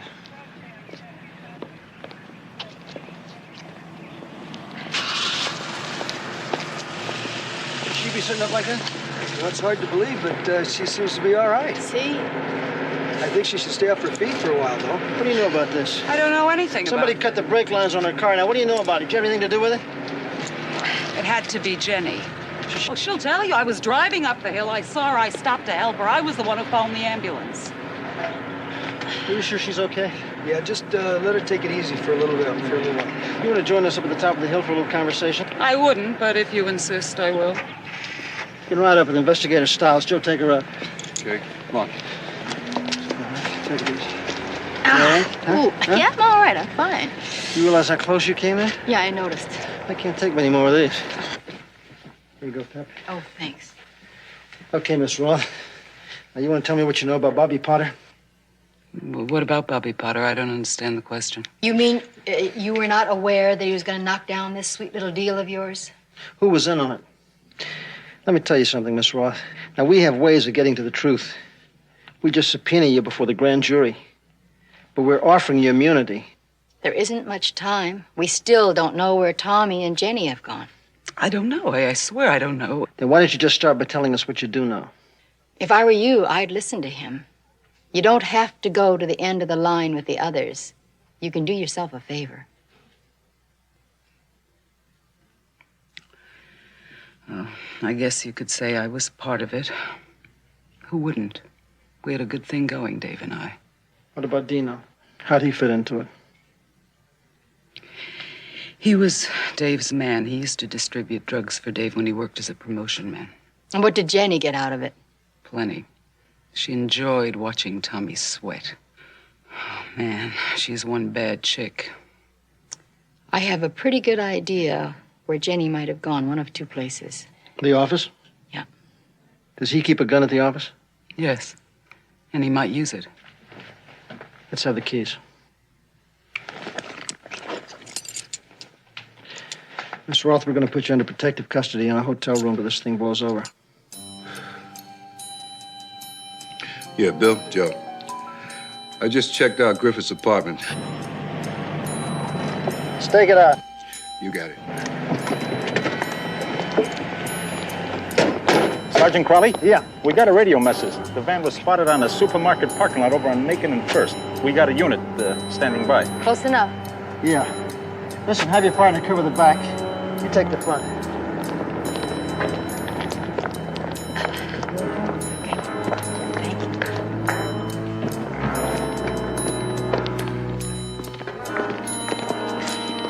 Are you okay? Yeah, I'm fine. I should have let you come with me. The paramedic said you should stay off your feet. I'm all right. Now, I'm going up to the office. Now, you sit down. You want me to back you up? No, I want you to sit down and get off your feet. They might be in the studio. Just wait for me, okay? Okay.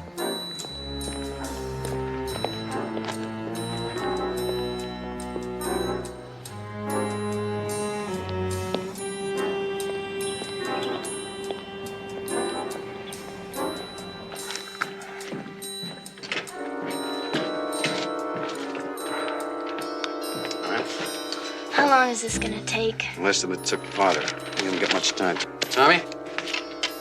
Tommy, you listen to Jenny. She'll tell you what's right. Come I on. know. Come on. Tell about Bobby. You switched the insulin, remember? Come on. Come on.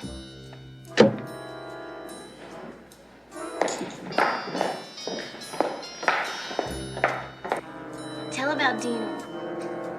Dino's dead. I know Dino's dead. No, come on. Come on. Come on.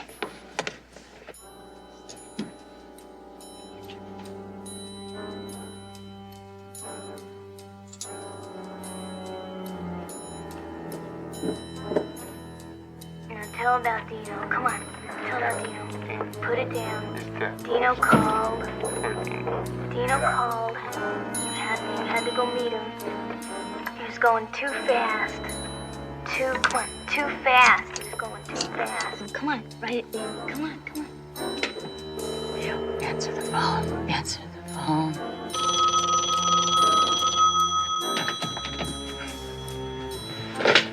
Yeah? Bill, they're in Studio A. Let's hurry over.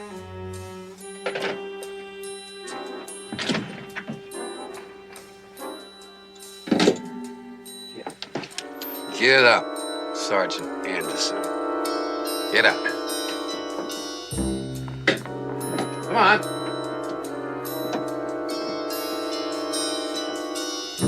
Get in there. Come on, sign it. Hey, Dave, who's that? Get over here, this side. What are you doing here? She's a cop, Tommy.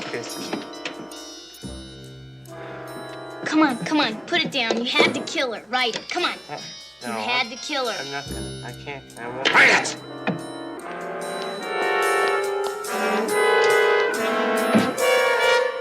They killed Dino and Bobby. They're making this kind of confession.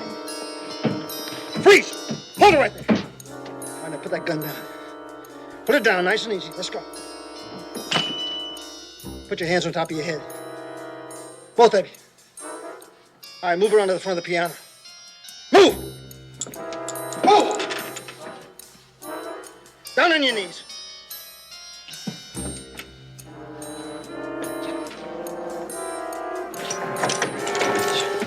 Hold it! You better get an ambulance. This kid's in bad shape.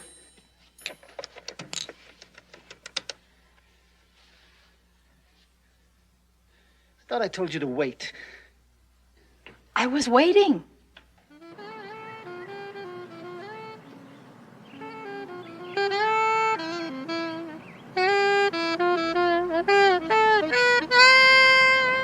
Isn't he great? You're really something else. I got a sneaky feeling it won't be long before you'll be back in the recording studio. Well, maybe with this, but no more funny clothes. You don't have to worry about your clothes. You just let it happen, okay? Okay. Hey. We'll drop by in a week or so. All right. See you in a couple weeks. Okay, thank you.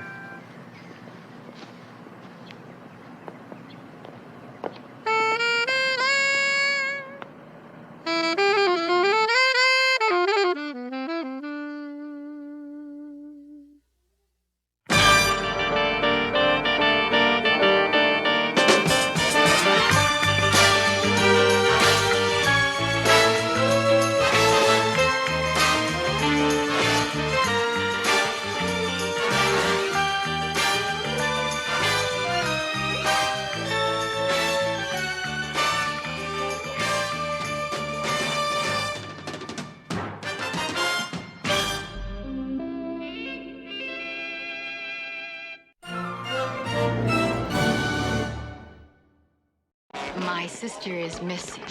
Please help me find her. What do you blind, stupid public servants know or care I about tell you, the this truth? particular blind, stupid public servant is the one who decides whether or not to book you. Glenna Burns is a mute.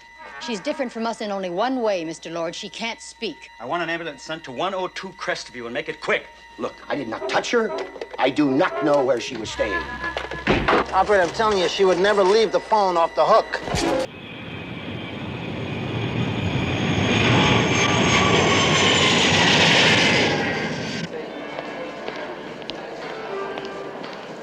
Southern Airlines announces the departure of Flight 19 for Dallas, Atlanta, and Miami at Gate 1. All passengers, Southern Airlines Flight 19, the plane is now ready for boarding at Gate 1. Miss Sears of the Jolly Old Tour Group urgently requests all members report to her in the Lanai Lounge. Thank you.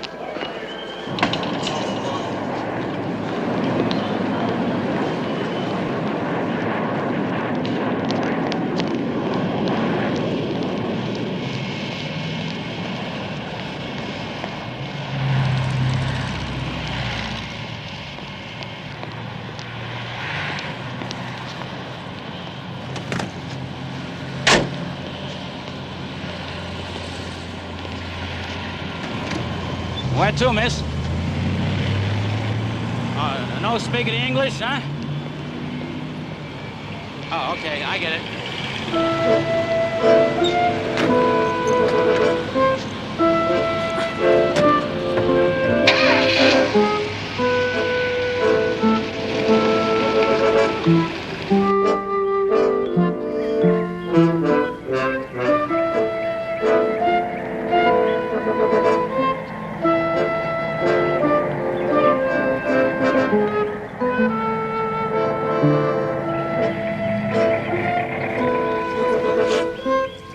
Oh, I understand. You want me to wait, but I gotta keep the old clock ticking now, huh?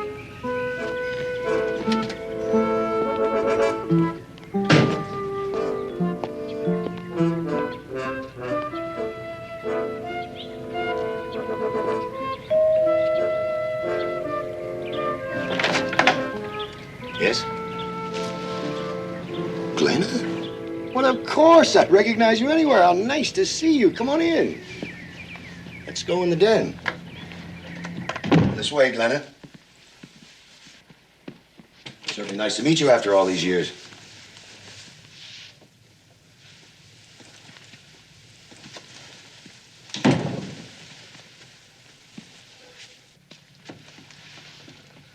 I don't know. She left 6 weeks ago. I haven't seen her since. I'm sorry, I don't understand it, dude. I'm certainly glad you came. Things had gotten to the point where I was going to call you, send you a telegram, find out what you'd heard, if you knew anything at all. See the police about what? Oh, no. You don't report a disappearance unless you suspect foul play, and with Beth, it wasn't that. Well, look, you must have known she wrote you all the time. I mean, our marriage was not...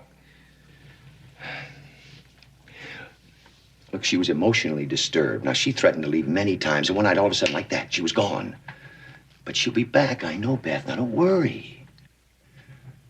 Look, maybe you'd like to stay here, and we can try to work this out together. Look, I know it's not the Taj Mahal, but it's surely more comfortable than a hotel room. Julian! Julie! Darling, I've just been... Oh, I'm sorry. I didn't realize you had a guest. This is my secretary, Irene Wilson. She...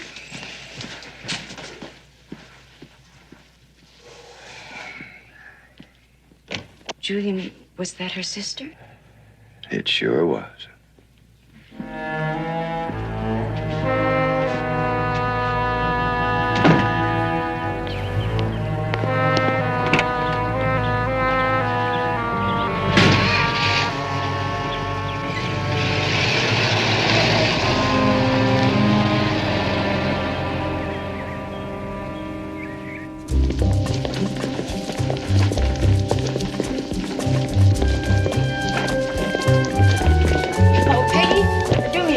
Tell Crowley I got his message. I'm sorry I'm late. I'm on my way to Lieutenant Berrien's office now.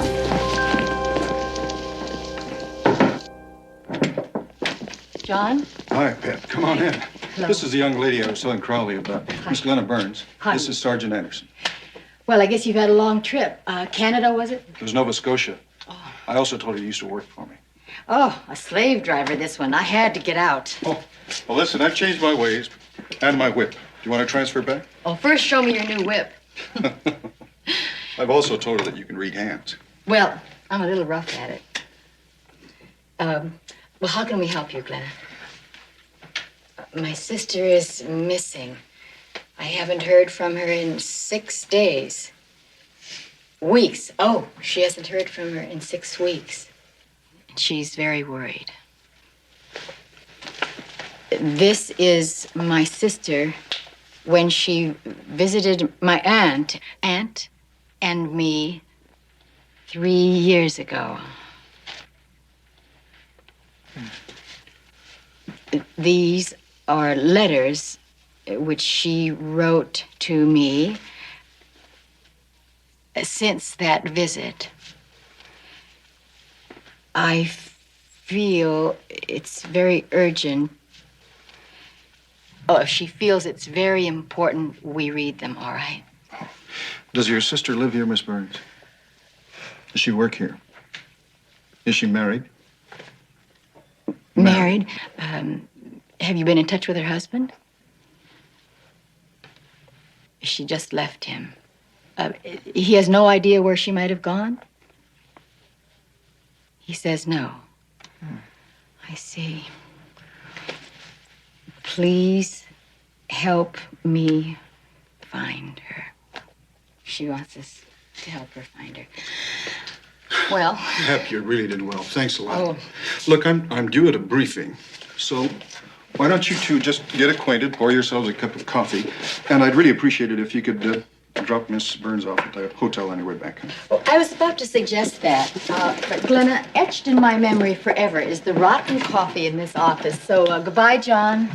How nice. You remembered.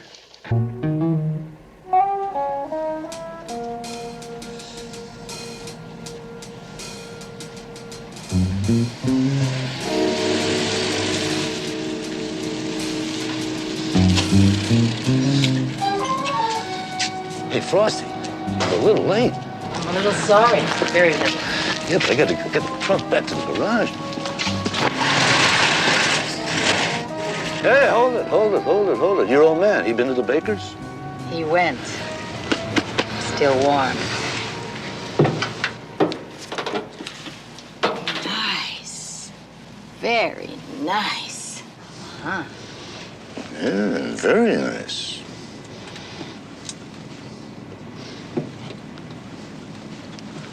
Hey, what are you doing? Well, at these prices, Gus, I think I better check some of the pelt numbers. Just see what kind of merchandise you got. Hey, you know, Frosty, I've been thinking about us a lot. What about us a lot? Mexico. You know, I'm having a little time off soon, and what do you say we take a little trip, huh? Well, see, I'm on a diet, and I'm afraid I'll eat too much of that food. I love those tacos. Who's going to be eating all day? Cuernavaca. I got a friend down there in Cuernavaca. He's got a villa. It's his own. He says we can have it. You ever seen one of those villas? I saw the movie. I loved Wallace Beery. Yeah, me too. I like that picture. That was a good picture. It's good stuff, Gus. Real good. Okay. All right, here you go. 23,000, just like you said. Now, how about if we start transferring the dry cleaning?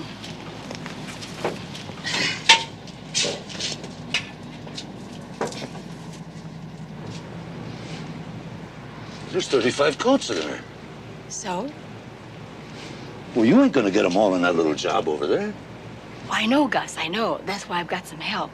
Nothing to worry about. They're all kin to my old man. They're right over there. You want to call them? Call them over, Gus.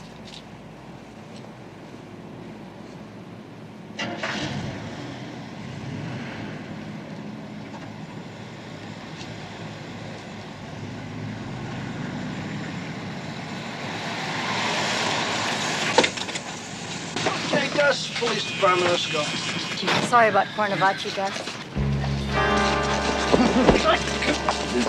Well, I don't think it would be going too far down a dead-end street. All right, which one of you guys want to chase him? Joe? Heads. I knew it. 2 heads. Yeah, well, it's better than none, buddy. Oh, come on, Gus. Don't shoot, don't shoot. Shoot? What do you mean, shoot? Come on. Get out of there and slip into these, and we'll all go home early. Come on. This one's Glenna, and that's her sister, Elizabeth. She refers to her as Beth. Nova Scotia? Not actually Nova Scotia. It's a little island off the coast called Albin.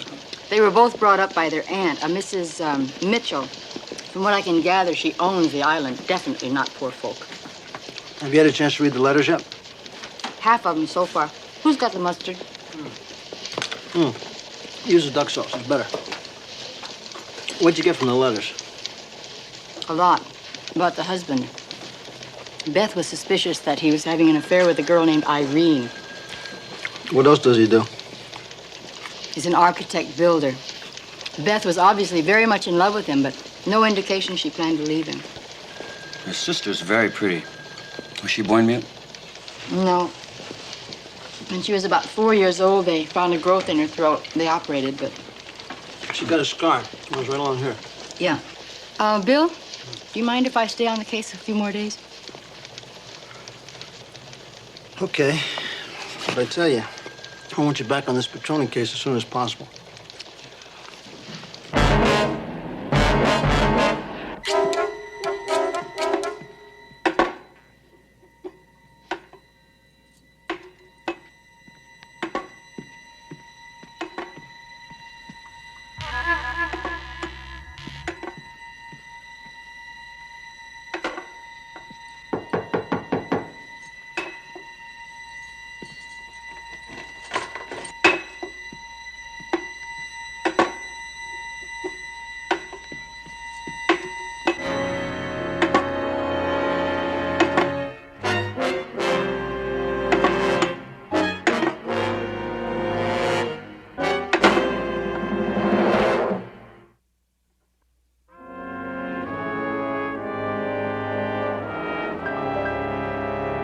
No, I was not at any hotel last night.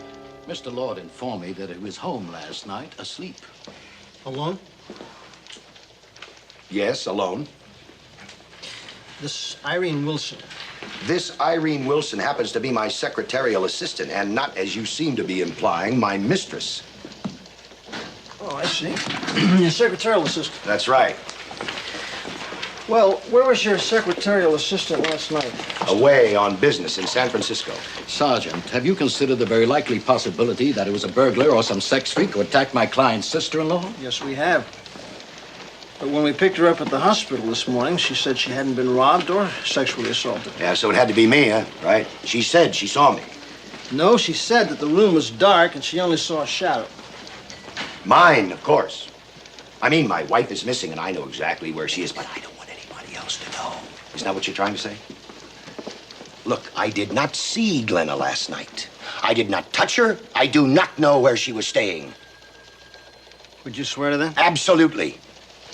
Okay. I wish somebody would tell me what the hell is going on around here. Judy, Yeah, is your Pep, you wanna attorney. bring in this, please? I don't need an attorney to tell me what the truth is.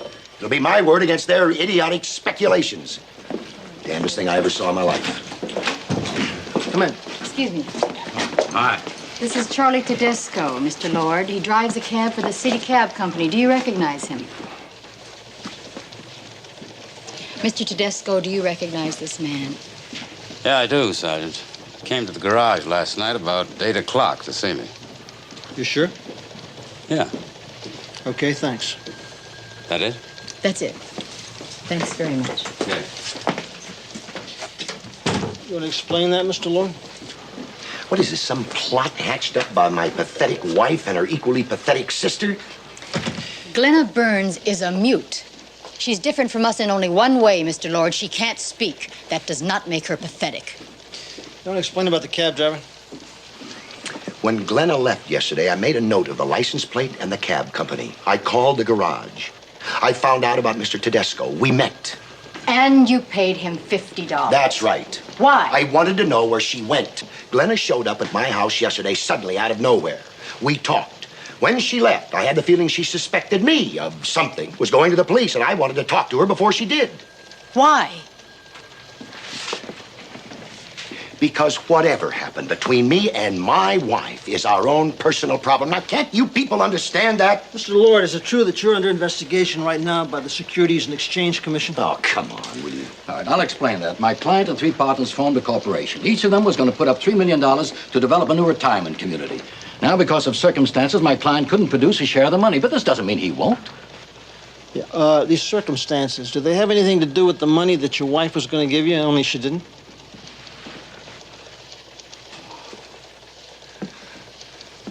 There's one thing I do know. I don't have to discuss that with a sergeant. Now, Crowley, you have nothing on which to hold my client. You know that. And you know that this is only an investigation, a search for the truth, which... you Oh, haven't a been able to search get out for of the your truth. client's Is that a joke? What do you blind, stupid public servants know or care Well, I about tell you, the this truth? particular blind, stupid public service, the one who decides whether or not to book you. You get him the hell out of here. So is this what you people do on a slow day for your kicks? You better get him out of Damn here. cops. I know what's going on here, but it's only going to complicate matters to go Couldn't this care way. less, Frank. I'm bored of the way cops But go there's around, no way to act. pushing people around, saying what Why they want to incur say. their displeasure? I couldn't care less.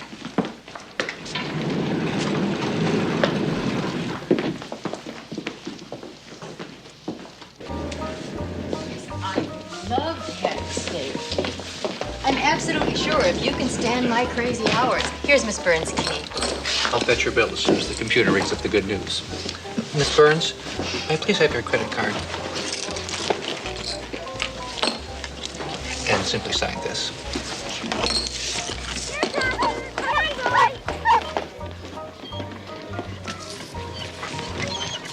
Yeah, boy. Hi, I'm Eric. Hi, Eric. And this here is Chaucer. He was born in London, England. He's a bloomin' beauty. He sure is. What's your name? That's Glenna, and I'm Pepper. He's a show dog. Miss Burns? Oh, here, I'll take it. He sure does like you, Glenna. You too, Pepper. I guess it's because you're both so pretty. We have to go now. Bye. Well, here it is.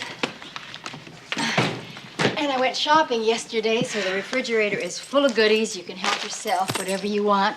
I'll show you upstairs, because that's going to be your room for a while. No, it doesn't open up, but it's just as comfortable as my bed upstairs. What? Oh, no, ma'am. That's where I'm going to sleep. You're going to be one of those? You're going to be a house guest that gives me no trouble? I wish I could say the same for some of my relatives. Are you sure? All right. Excuse me. Who is it? It's William. William who? Quit horsing around. Open up, let me in. Is it the William who could have arrived a few minutes earlier to help with the heavy luggage? No, it's the William who okays your petty cash. Oh, hi, Bill. You're all cop, aren't you? Hi, Glenna. How are you? Everything okay? Boy, talk about a day. You got something cold to drink? Yeah, out here. Come on. You want to go out on the terrace? That's better. Every time I come out here, I feel like Jungle Jim. Here, I'll give you a hand.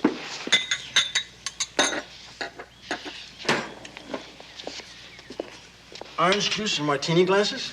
Well, when I get a raise, you get a silver chalice. I see.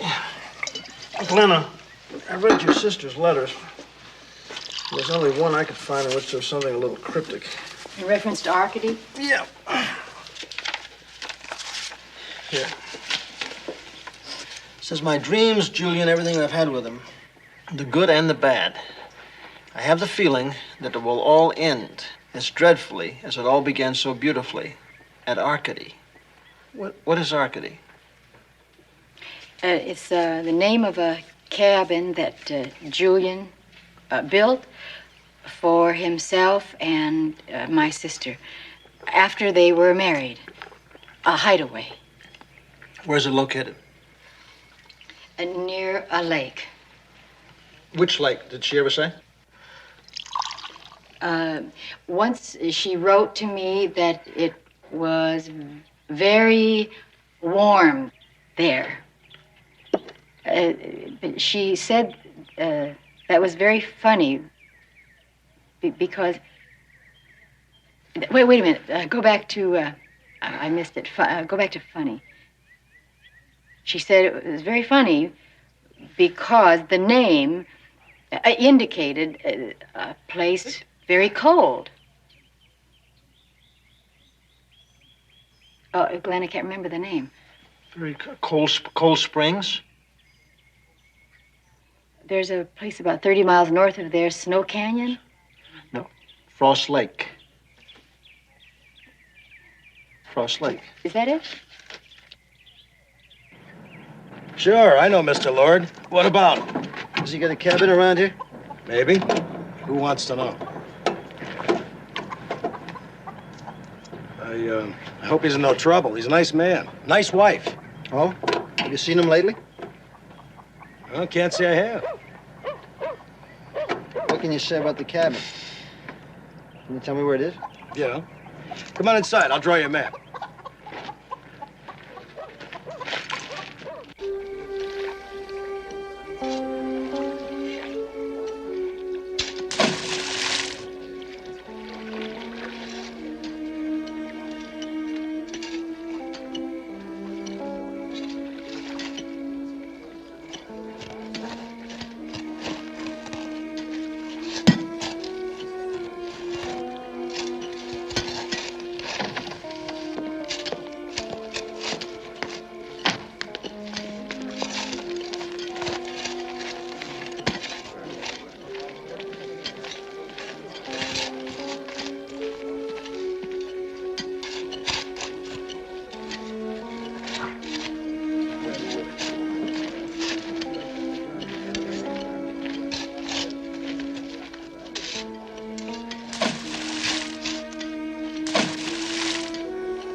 Joe, come here.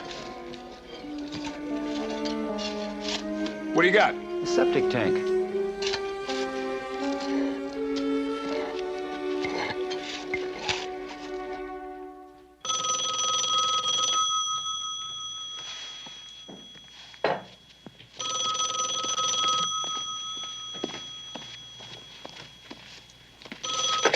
Hello? Yes, Bill. Yes, she's here. I see. All right. They found a body. It could be Beth.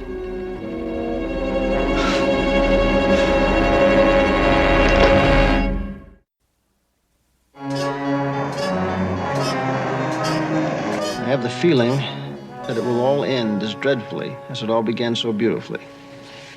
At Arcady, your loving sister Elizabeth. Thank you, Sergeant. Your Honor, I should like to present this letter written by the hand of Elizabeth Lord to the court designated Exhibit A. You may do so, Mr. Hogan. Now, Sergeant Crowley, would you please tell us what happened next? Yes, we learned from Miss Burns that Arcady was the name of a cabin that Mr. Lord had built. We located the cabin, made a search, and found a body. Would you please tell us where you found the body and the condition of that body? Mostly bones. We found them buried in the sump of a tank, a septic tank, not far from the cabin. It's decomposed, but definitely female Caucasian. Is there anything else you can think about in regards to the condition of that body? Yes, sir. What is that, please? It was decapitated. Decapitated? Yes.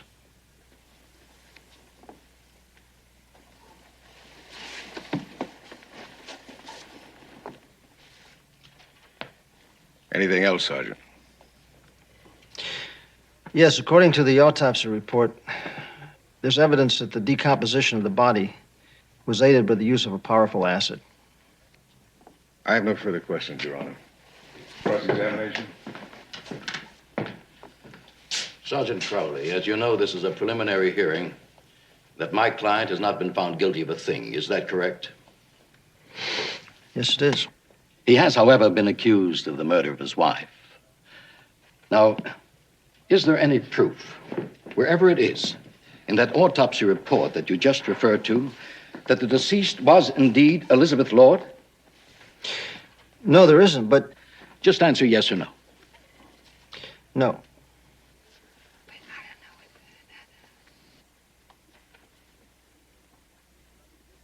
Well, now, Miss Wilson, what is your occupation?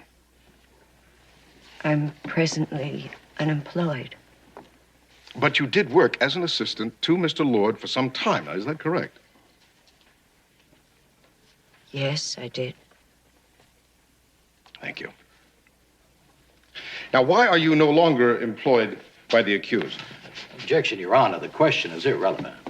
I beg to differ with the distinguished counselor for the defense, Your Honor. I feel the question is important, and I intend to prove that importance. Overruled. The witness will answer the question. Now, why do you no longer work for the accused, Miss Wilson? I quit. Would you mind telling the court why? I wasn't feeling very well. I needed a rest. Miss Wilson, were you ever romantically involved with the accused? Objection. I must insist that this entire line of questioning is totally irrelevant. Overruled. I'm afraid I'll have to overrule you again, Mr. Hall.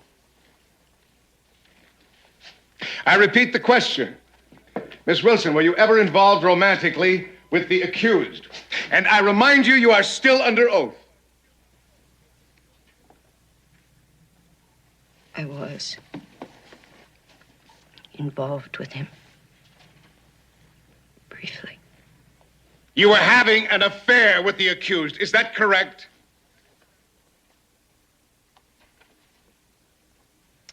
Yes. You knew he had a wife. You knew that. And yet you and he engaged in the most flagrant love affair. Is that correct? I said yes.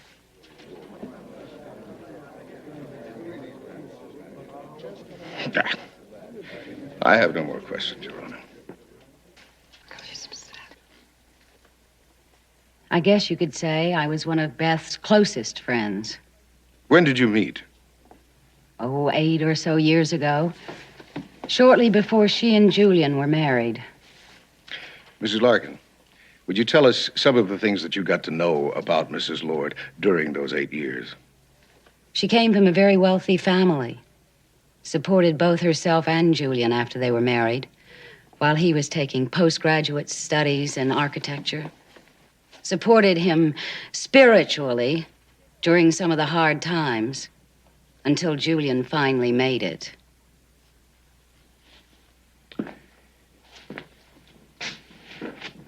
Mrs. Larkin, did she ever discuss intimate matters with you? Yes, she did. When did you last see Elizabeth Lord? We had lunch at Le Mans, a little French restaurant we used to go to. Beth looked very pale, nervous. She told me how Julian had been drinking, became violent, unreasonable at times. How he'd fired another maid and she had been busy interviewing a whole slew of women. About the marriage. Did she talk to you about that?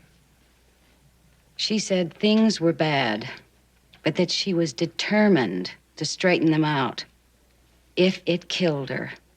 Thank you, Mrs. Larkin. I have no more witnesses. Now remember, you're under oath. Did you have anything to do with the murder of your wife, Elizabeth Lord? I did not. Would you please repeat your answer? No, I did not. Did you love your wife? Yes, I did. I do. Despite the fact that you became involved with several other women? Well, that was because of her. Would you explain that, Mr. Lord? Beth was ill, mentally, emotionally. She became increasingly difficult to live with. So you were forced to turn to other women. Is that what you're saying? Yes, I don't say I'm proud of it or it's the right thing to do, but it's what I did. But I tried to help. I tried to get her psychiatric help. That seemed to frighten her even more. I honestly wasn't surprised when she left me or disappeared.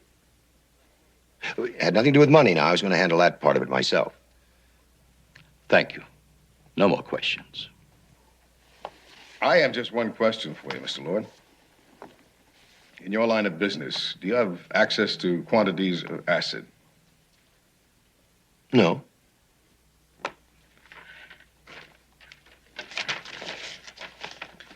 Well, now, according to this purchase order, signed by you, dated May 15th of this year, you authorized the purchase of the following items for your company. 6 50-pound drums of sulfuric acid, 20 100-pound bags of lime, and 2 100-pound bags of lye. I run a very large business. It's highly possible that one of my department heads ordered it. That's all. Yeah, but you don't understand. Thank you very much. You've answered the question.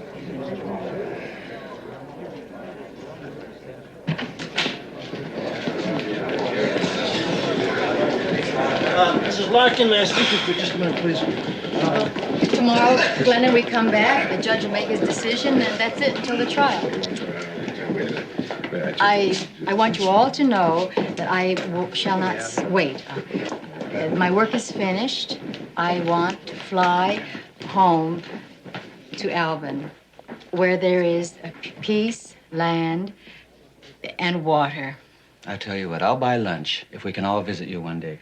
What does that mean? Not a chance. Look, since you're springing, why don't we go down to Vinny's and have a peanut butter sandwich? Yes, that sounds good to me.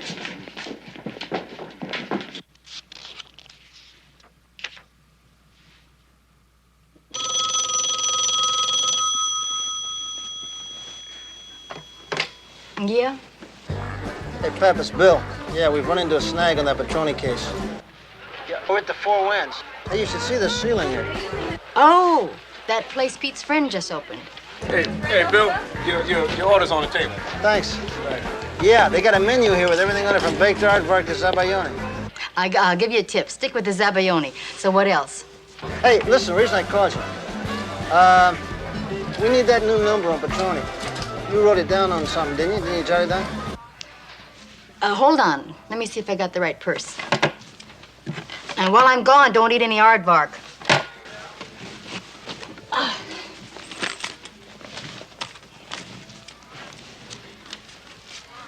Hold on, let me see. Oh, I don't know if this is the right one or not, but try 555-8373. 555-8373. Okay, I may get back to you, kid. Try not to, kid.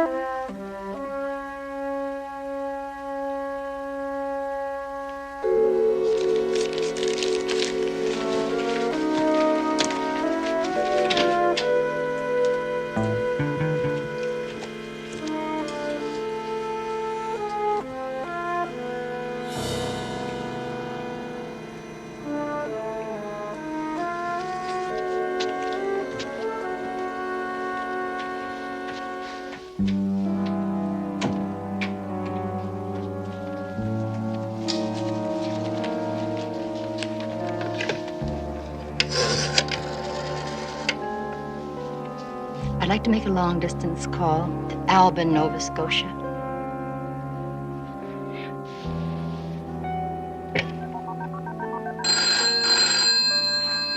Right, I'm coming. Oh, I'll get there.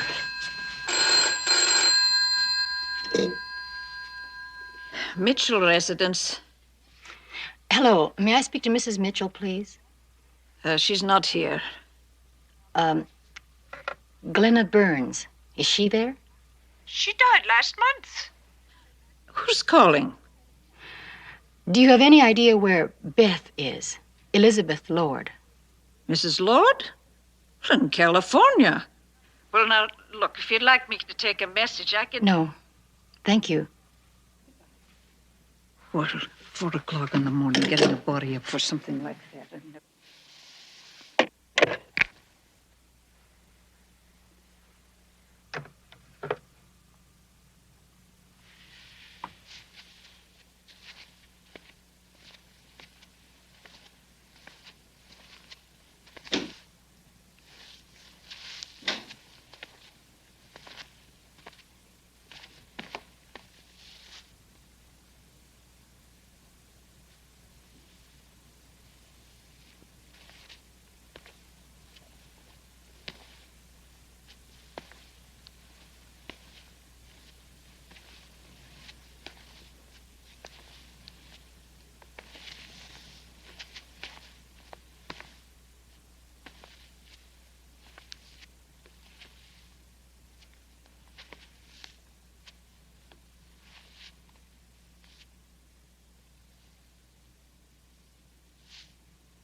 You're Beth.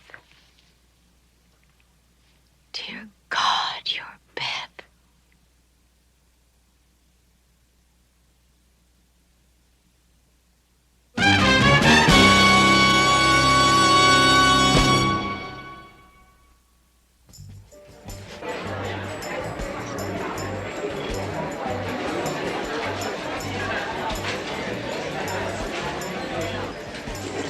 How's that, Bill?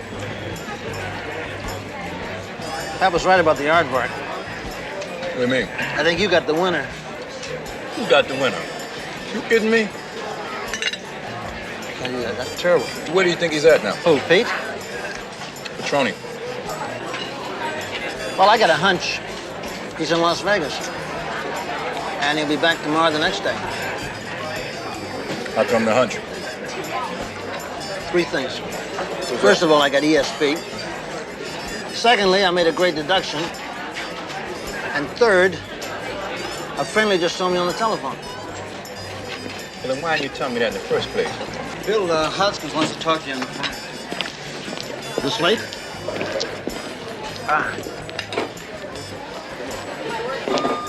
Fred stopped by.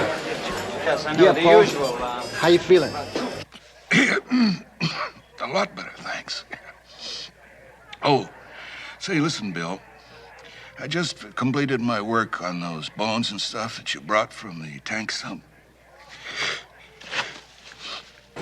Yeah, I just thought you ought to know that all the tests indicate that the victim was Caucasian, female, between 60 and 70 years of age. Wait a minute. About how old?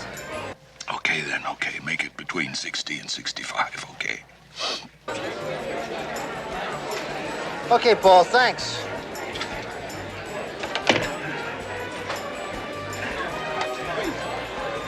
I got some interesting news for you. That body we found at Frost Lake, the lady was 65 years old. 65? Mm-hmm. Who could it be? I don't know. I'm sure of one thing. It ain't Julian Lord's wife. The face is completely different. It's so different that...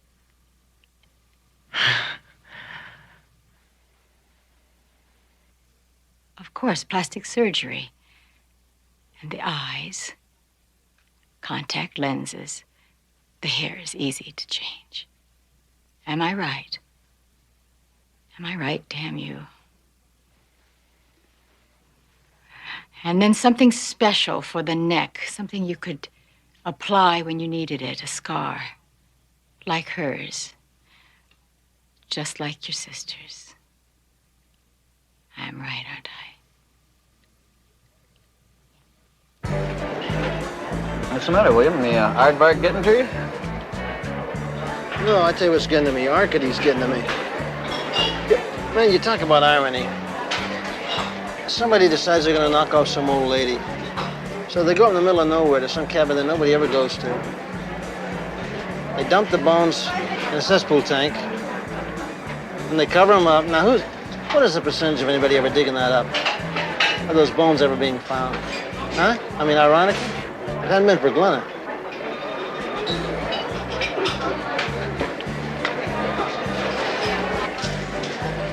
Listen, I'm gonna go give Pep a call.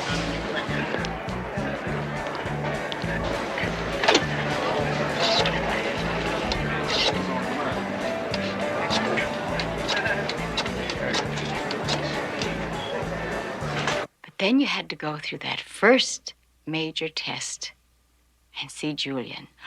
Would he recognize you? He didn't, did he? And so you came to me. Yeah, operator. I have an emergency call, please, for 904-2133. Yeah, I'm getting a busy. Bill Crowley. The letters. I read them. All about your love for your Julian, but what I didn't read into them was your fear that you were losing him to another woman. So you decided to get even. To get him.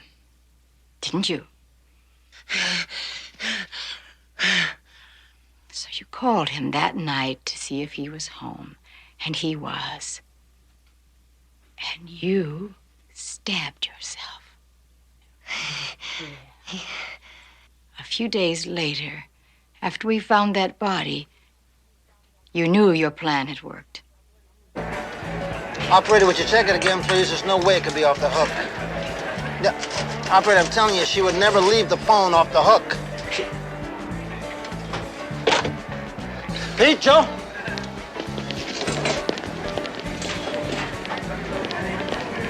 Who was she? The woman you murdered? Some poor soul who answered your ad for a maid?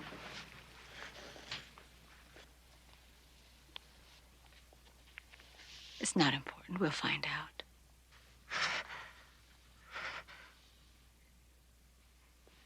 You're sick. You're a very sick woman.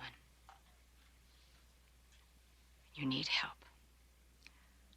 Why don't you start by giving me the gun?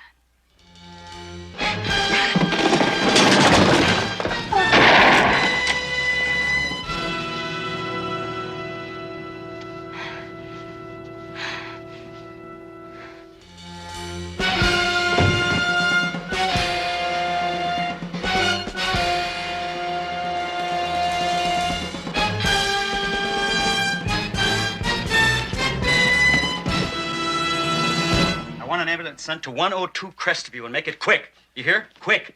There you go. My gun. Yeah. She shot me. She's not. She's not what? She's not Glenna. Hey, Bill, Pep's car's missing. Give me that blanket, will you? How come it never hurts when John Wayne gets shot? Yeah. Hello, is Mrs. Lord there? No, she's not. Who wants to know? This is Transcontinental Airlines. We wanted to know that her flight to Toronto will be delayed at least 45 minutes.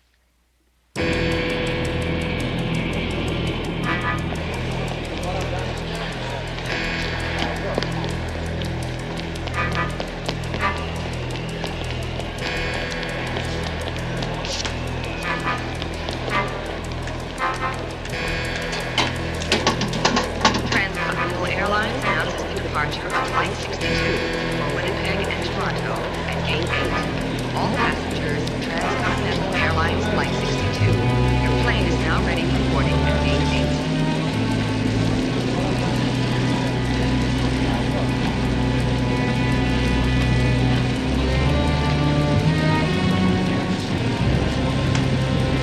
Flight 51, Baja Airlines, now arriving at Gate 16. Baja Airlines, Flight 51, now arriving at Gate 16. Hey, Joe!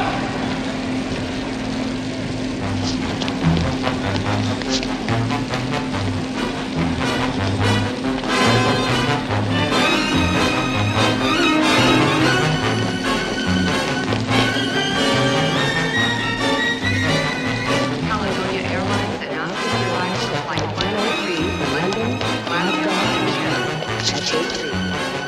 Flight 103, Caledonia Airlines, now arriving at Gate 3.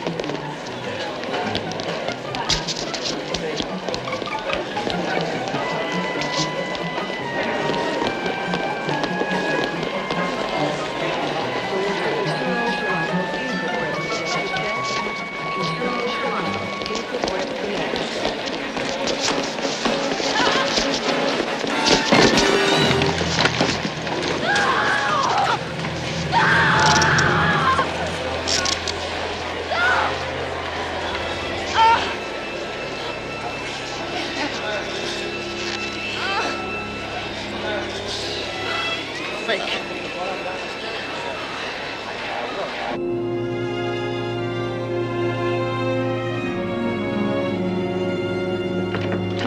Anybody call for a male nurse and 2 used pharmacists? Oh, boy, some people really got it made. Hey, where's the TV?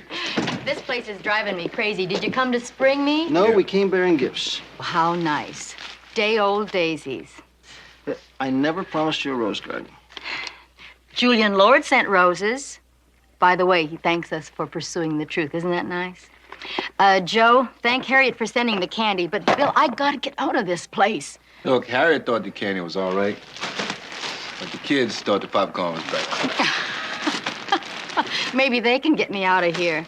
Well, here's something that might help. A little poetry by Shelley. Berman? Winters. Maybe she can get me out of here. Bill. Listen, speaking of getting out, I gotta go. I'm doing court. All right. Well, listen, thanks. They really are nice. They're nice because they reminded me of you. How sweet. I'll see you in the morning. Can't you come by tonight? Honey, I can't come by tonight. I got so many reports to fill out, I won't be through before... Listen, on second thought, I will come by tonight. What time do you guys close, anyway?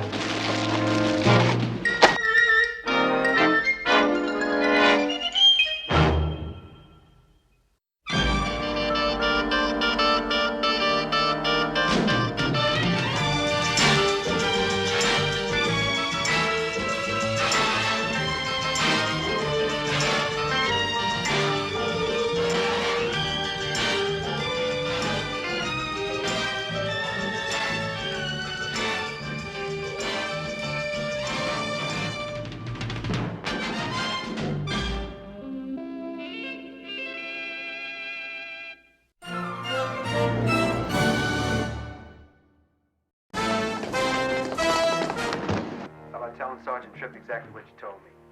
Lady cop? Pulled the same thing on all of us. Propositioned us. If they believe them, I don't have a chance. You leave me no choice.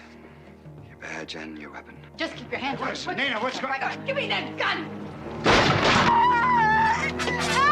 Oh, hell, What the hell's going on? Please! She tried to attack me! She tried to molest.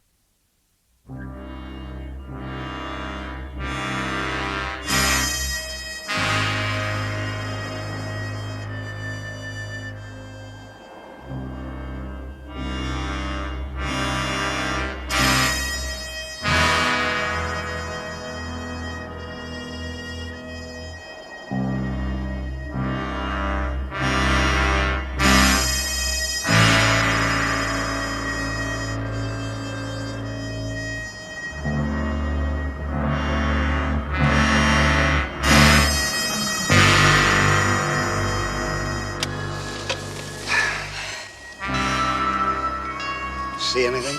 No.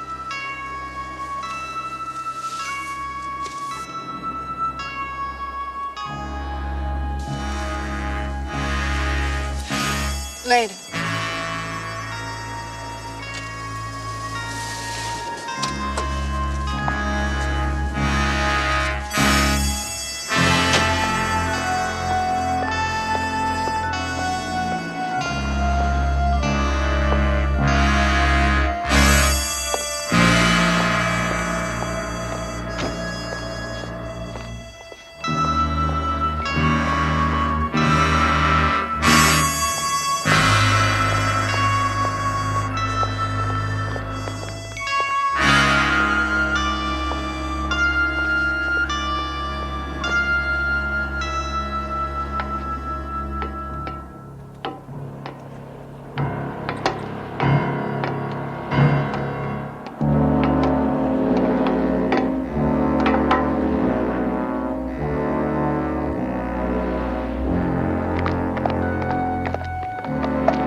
Hey, where you cats been? I've been dropping dimes all night. TJ, what's the big push? You got something? I want my dimes back. Plus. You know the house rules. We score, you get paid. So, what if it's too late? If it's already gone down? TJ, what do you have? We can talk money later. One of the clients in the massage parlor was talking to his buddy. About what? About a robbery. It was like I was woodwork or something. They didn't even know I was there. It's a little hard to believe. Thanks. He was talking about a warehouse, 100 block, North Central. By the way it sounded, the job was supposed to go down at 10 o'clock. Tonight? It's 10:30 already. We'll check it out. So what if they're gone? I don't get paid? We'll talk about it. Sergeant Crowley, would you advance me a 10? What's the matter? Did your meter run out? Why do I always get touched by your snitches?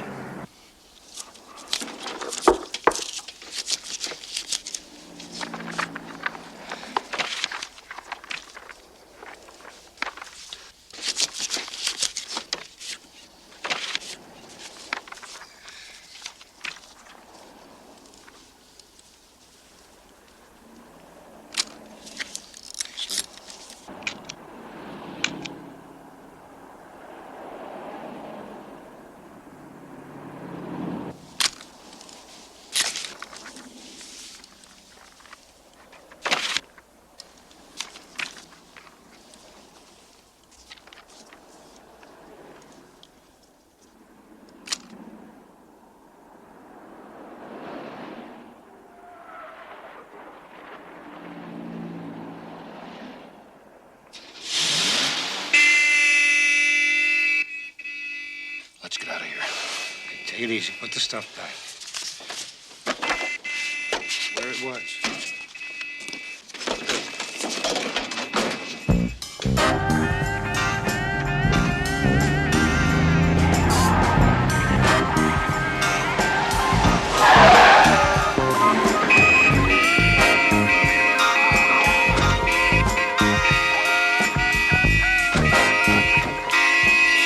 Police officer, out of the car. Let's go. Let's move. Keep your hands where I'm seeing. Let's go. Set out of the car. Let's go. What Turn around. Keep what your hands is on top of your this? head. Put them on top of the car. What did I do? Check her purse out, will you? Hey, what? All right, where are they? What is this? Where's who? Cover, Pete.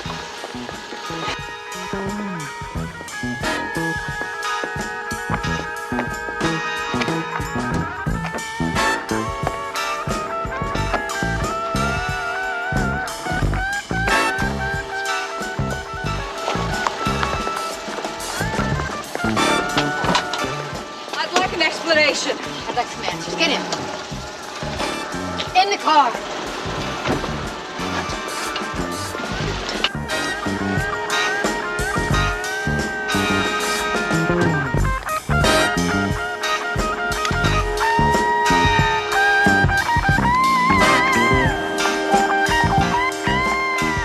Dick, around the fence over there. I'll be right over. Buck, go ahead and keep searching the building up further. William? I just checked all the doors on the building here. It doesn't look like anybody's been around. I'm gonna grab a couple of guys from the black and white and do the same across the street. Cover that roof. Cover that roof up there, too. Really? They got a 459 suspect in one of these buildings here. Hey, Salvo, would you get Worcester a hand over there? The other guy go down there and cover that intersection. You guys want to go over here, a couple of guys? Yeah, guys. Well, check on the fence. burglary. She's in this area. Somewhere, huh? Yeah, we took a look at Mercedes over here. I think she's a lookout. So far, we haven't had time to check out the trunk.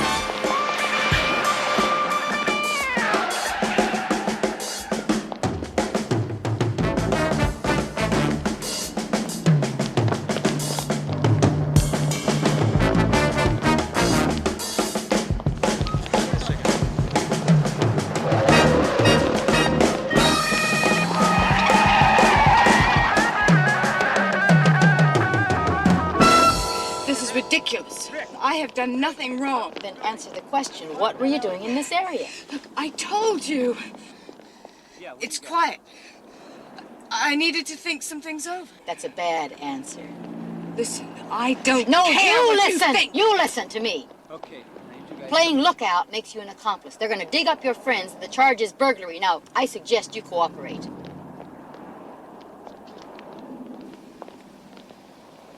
Okay. I'll cooperate. What? Ah! Ah!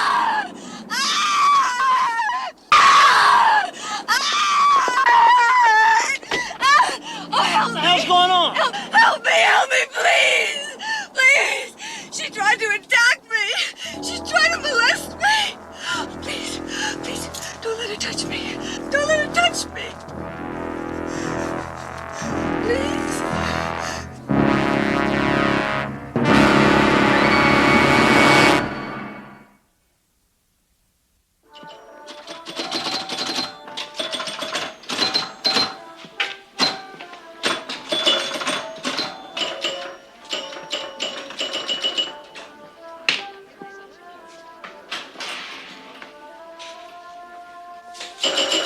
Game's off today. Tell me about it.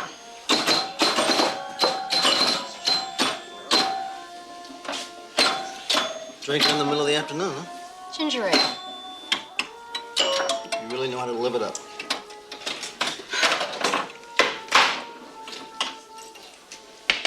Smells really getting to you. Oh, you could say that. I'm seriously thinking of trading that in on a double scotch. Hey, Benny, you want to bring us a couple of double scotches, please? Lay it on me. What now? She's been released. What? We had no choice in the matter, Pep. There were no accomplices, no evidence of burglary in the area. The DA said he wouldn't file. It's just ducky. I'll bet my appointment with the captain hasn't been canceled, though. Why don't you not sweat it? Bill, my sweet, beautiful, loyal, naive friend, this may come as a shock to you, but the brass believe her, not me. Bottom line, her word against mine. Yes, well, would you put Mr. Lang on the phone then, please? Thank you. Yes, Mr. Lang. Yes, you have an overdue check on that statement. Right. Yes. Yes, that's the right number. Okay, well, we'd appreciate if you'd send that as soon as possible. You get on this one, it's a jackpot. Hey, Monkey, welcome back. Anybody follow you? No way. Today's take. How about that? A monkey with no tail. They're too busy working on their Sergeant Anderson to be worried about yes, me. This is the camera Beautiful, company. beautiful. How did you ever dream up that gimmick about the lady cop? It's all for the cause. Now, tell me it was worth it. Mr. Benton, Take a look. we're wondering about that overdue statement on your purchase order. Right, that's number 6. 300 copies. Credit lines, purchase order sequence, supply items, ordering patterns. Just what we wanted. How much is it worth? Well, put it this way. If we only get a 30% return, 200,000 minimum. Pepper, come in, please. I was under the impression this was to be a private interview. Sergeants Tripp and Dalton will be handling the case. Captain, there is no case. Internal Affairs has to do their job, Pepper. Oh. Look, we're all sorry about this. But there's been an allegation of misconduct, and it has to be investigated. Even though it's preposterous. Pepper, every time something like this hits the newspapers, my superiors get phone calls. They call me. They don't deal in semantics. They say investigate. Well, it's good for the department. Oh, it's a ruse. It is the oldest con game in town. Can't you see that? This Nina Daniels says you propositioned her? Suppose she says I have 3 legs and 4 arms. Would you believe that? I was doing my job. I was trying to interrogate her. She says you offered to let her go if she cooperated. Does anyone believe that? Well, we have to ask. Did you proposition her? No, did you? She says you did. And when she turned you down, you grabbed her and tried to molest her. Captain Harris, I object to this insane inquisition. We have witnesses, Officer Anderson. What witnesses? Sergeant Crowley, Sergeant Crowley. he was there. Of course he was there. The duty captain, they saw you in the car. They saw Nina Daniels in a near state of panic. They saw what she was trying to get away with. They saw what she wanted them to see. What they observed will be testified to in a trial board. Neither one of them can say that she attacked you. I can. Is my word worth nothing? Your word is as good as your character. What's that supposed to mean? Tell us about Marlena Simpson. I have nothing to say. Cooperation is the only way out of this trouble. Marlena Simpson has nothing to do with this. We feel Marlene Simpson has everything to do with this. I suggest you cooperate. We don't want to relieve you from duty pending the trial board. But But you want me to drag Marlena Simpson into it. Pepper, don't make me order you. I will not discuss Marlena Simpson. You leave me no choice. Your badge and your weapon, please.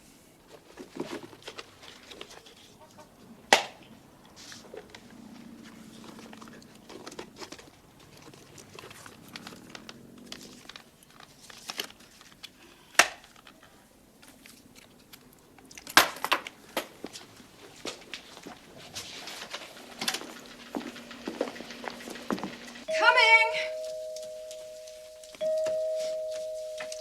Who is it? It's Sergeant Crowley, Miss Daniels. We met a couple of nights ago. What do you want, Sergeant? Well, I'd like to talk to you for a couple of minutes. It's unofficial. If you don't mind. Okay. Come in. Thank you. What do you want to talk to me about? Well, first, I'd like to apologize to you for my behavior. I mean, I think I was pretty rough on you. Oh, well, I'll drink to that. I hope I didn't come at a bad time. I mean, I can see you're not really ready for company. That all depends upon who the company is. It doesn't bother me if it doesn't bother you. It's quite a place you got here. Come on, Sergeant. I know what you're doing here. Why don't we just stop wasting each other's time? Okay, that seems fair. Let's not waste each other's time. You want to tell me what you were doing at the warehouse the other night? Sergeant, those questions have been asked and answered. Well, as long as I'm here, I mean, just so it shouldn't be a total loss, you want to answer them for me? Well, let's see now. I was out with a friend, and we had a few drinks. Well, quite a few. And after that? I got into my car, and I was feeling a bit woozy. Well, correction, very woozy. And being a good, honest citizen, I decided to pull over and cool off. So you just happened to park next to the warehouse? I don't like your insinuations, Sergeant. In fact, I don't like you at all. And besides, aren't you just a little bit frightened of being alone in a room with me like this? What are you going to do, Miss Daniels? You going to yell rape? First Pepper, now me? Is that it? I tell you something, Miss Daniels, you better be careful. Because you're liable to blow your credibility. Unless you're planning to get around to the entire force. You have a lot of gall coming in here and trying to con me. Now get out! Thank you for your various offers. Who's Marlena Simpson? Oh, you've been nosing around. I'm a cop. It's the nature of the beast. She was a policewoman, resigned 6 years ago. They were going to charge her with homosexual activity. She gay? What does it matter what she is or what she was? Pep, it's not that I'm nosy. I'm asking questions because I'm trying to help, that's all. Her sexual preferences are no one's business but her own. Forget it.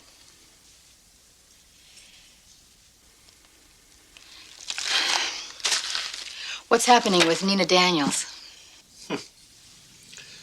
She beefed me to internal affairs. So I've been called off. Harassment. Speaking of harassment, you should see her in a towel. Nothing. Maybe I should give her some attention myself. That would be about the dumbest thing you could do. You just stay out of it.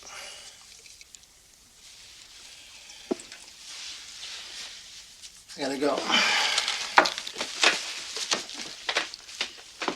You know, we got one thing going for us. That's TJ. She hasn't given us a bum steer yet. I'm gonna recheck every building in that warehouse district. I'll talk to you later.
Antiquated alarm systems.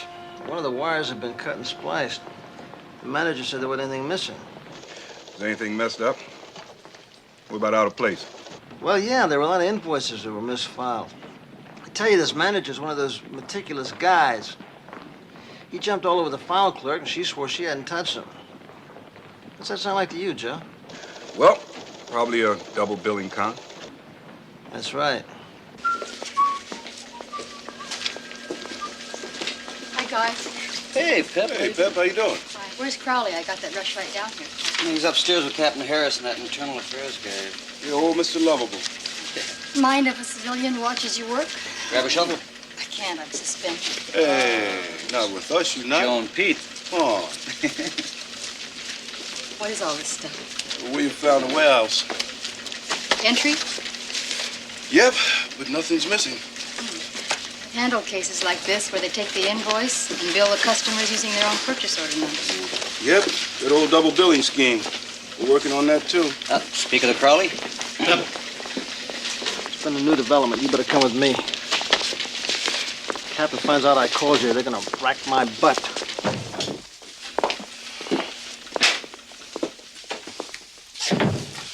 You recognize either one of them? I arrested them both. They're supposed to be doing time. Forgery, grand Listen to this. Okay, ladies. How about telling Sergeant Tripp exactly what you told me? Oh, it's nothing much. We, been reading the papers, and we got to talking. We find out that, lady cop pulled the same thing on all of us. Propositioned us. You know. But we didn't go for it. Do you know what that got us? Slam time, that's what it got us. Yeah, so we figure, since the word is out on this cop, maybe somebody will listen to us.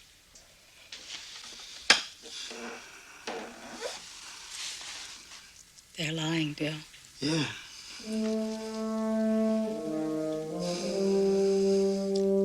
If they believe them, I don't have a chance.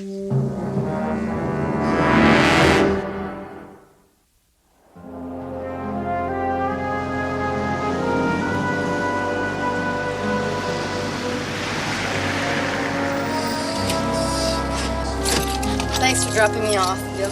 Yeah. Pep, it's obvious that these two broads are a couple of cons who just saw a good thing to push for a rehearing, that's all. Let's face it, Bill. They got a good thing going, and I have no way to prove they're lying. Pep, Yeah. maybe you can help. This Marlena Simpson, if they bring her to the hearing, what's she gonna say? She isn't gonna say anything. Leave it alone, Bill.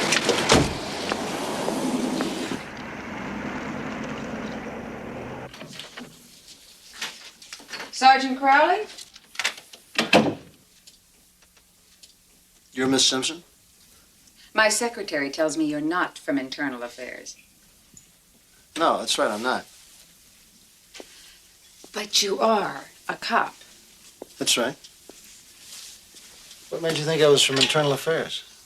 Oh, I was warned they might come. May I ask by whom? A friend of mine. What friend? Oh, I don't think that's any of your business. Pepper Anderson?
Discuss it, and the brass now thinks she's concealing something. And what do you think, Sergeant? Well, it doesn't really matter what I think. Frankly, I couldn't care less. Like I told you, Miss Simpson, I'm only interested in getting Pepper off the hook.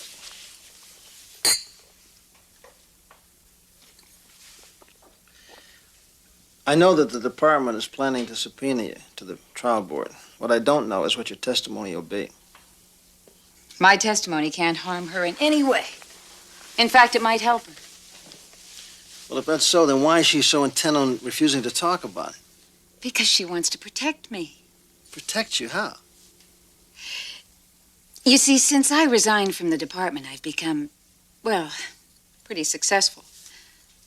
But if my sexual preference were known, the brass here would behave just as the department behaved 6 years ago. You mean they can't separate your professional talent from the fact that you're... The word you're looking for is lesbian, Sergeant. And that's why you left the police department. I resigned to save a public hearing and to preserve the ability to be employed. Some of us have to stay in the closet, as they say, if we want to earn a living.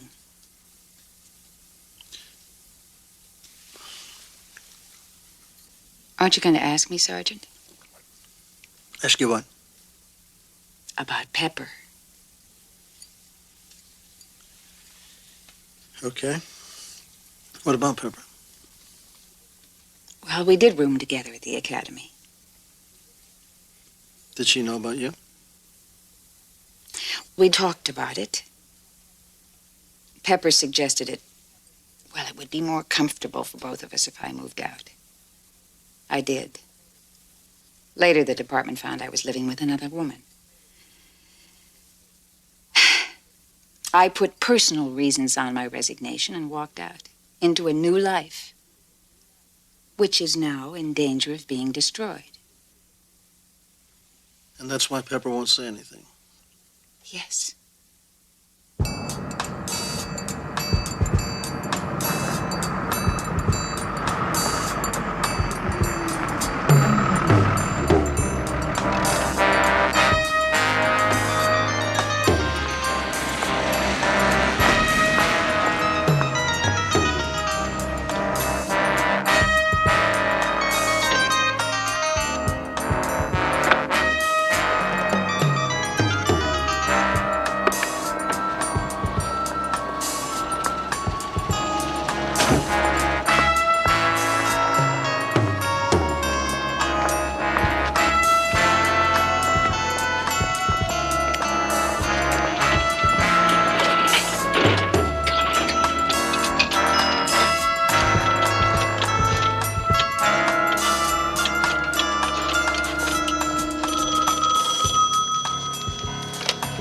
Mr. Johnson.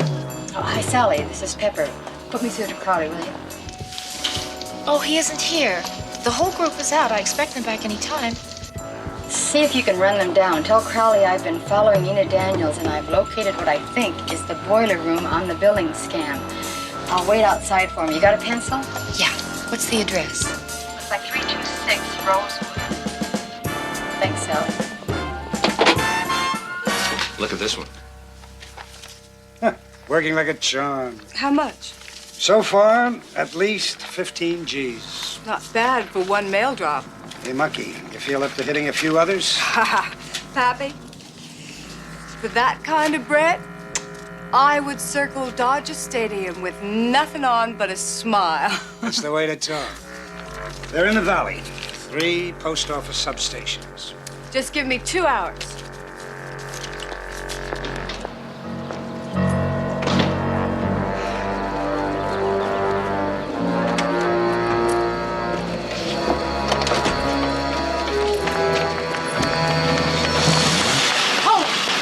Hold it! Now turn off that motor. Get your hand off the picture. Get out. Unlock that door.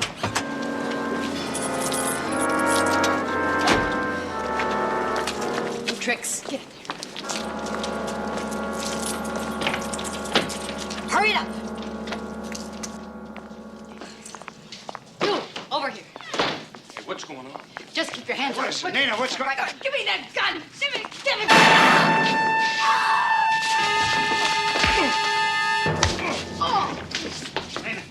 Nina! Nina!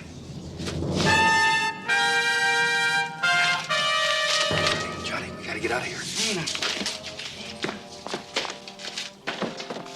Come on, Johnny, we gotta get out of here.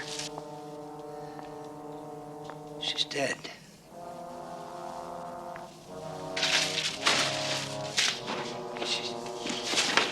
She's dead.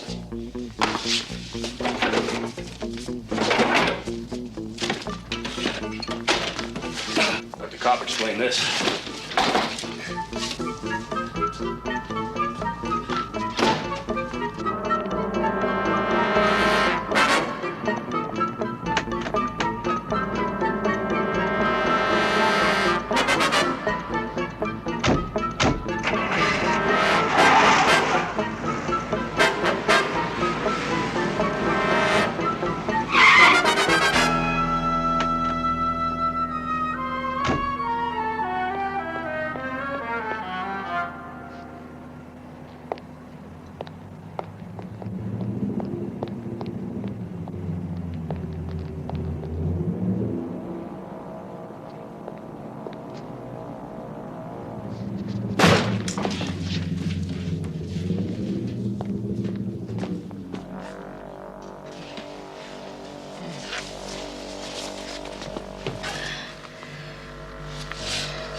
Dear God.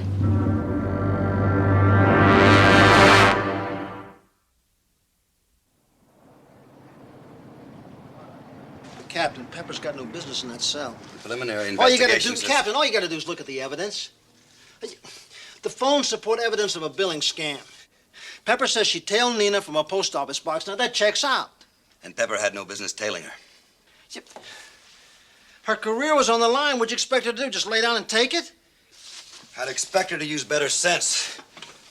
She had motive to kill that Daniels woman. And besides, it looks bad for the department.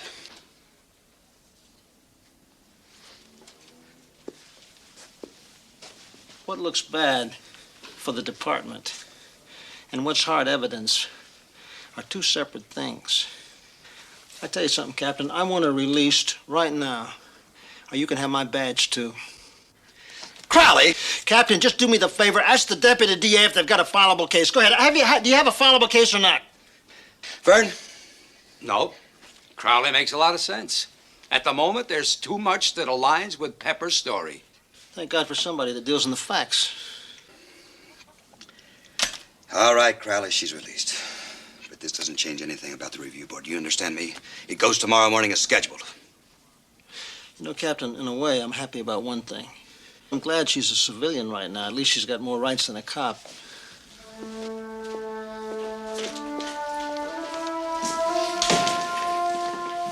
How'd it go?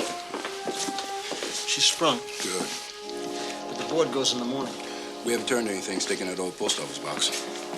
Is there any mail in it? Yep, it's loaded. Well, you better keep a stake on it. Get a rundown on the other companies. Any billings from the invoices. Find out any new mailing addresses. Got it. On my way. Hey, Pete. Yeah. You got a decent suit? The most decent suit I got's the one I was born with. Put a tie with it. I got a special job for you.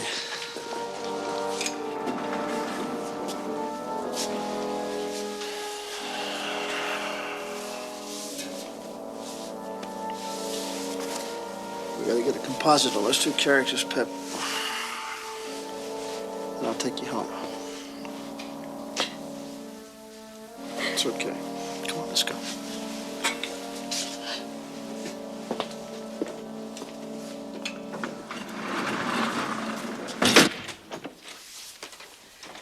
Hello, Pepper. What did you do, Bill? I think you ought to talk to each other. Maybe you'll come up with some answers. Now, Marlene and I are both on your side, Pep. We want to help you. So just talk to each other. If you need me, I'll be at the office. You shouldn't have come here, Marlena. We're still friends, aren't we? I'll be at the hearing and I'll say what's necessary. This is a public hearing. The press will be there. They can destroy you. Oh, maybe not. I can stop you. I've made up my mind, Pepper. So have I. I'll stop you.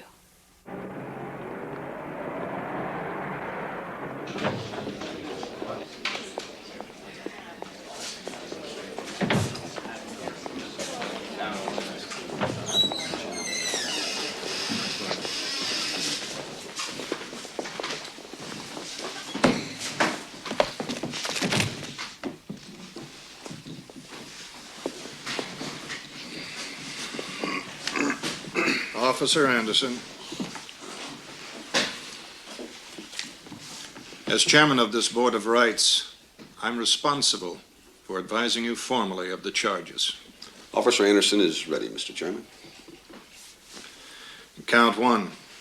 On the 10th of this month, you did knowingly and willingly, under the color of authority, make sexual advances toward a prisoner in your custody. Count two. On the same date, you willfully molested a prisoner, Nina Daniels. I don't know. Must be from out of town. Don't look like nobody I know. Now watch your stop. What time you got? 10:10. Trial board's already started. Sergeant Dalton, did you interview the complainant, Nina Daniels? I did. And what was the substance of the conversation? Mr. Chairman, I object. Whatever Sergeant Dalton can testify to is hearsay. Well, the woman is dead. She can't testify. Counsel, this is an administrative hearing, not a criminal trial. Hearsay evidence is admissible. Proceed. Miss Daniels alleged that Officer Anderson, while seated in the back seat of a police car, physically molested her by placing her hands on her.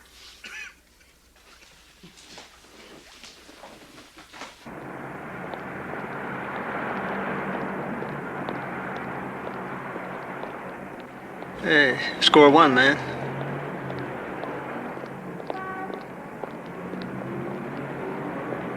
Yes, sir.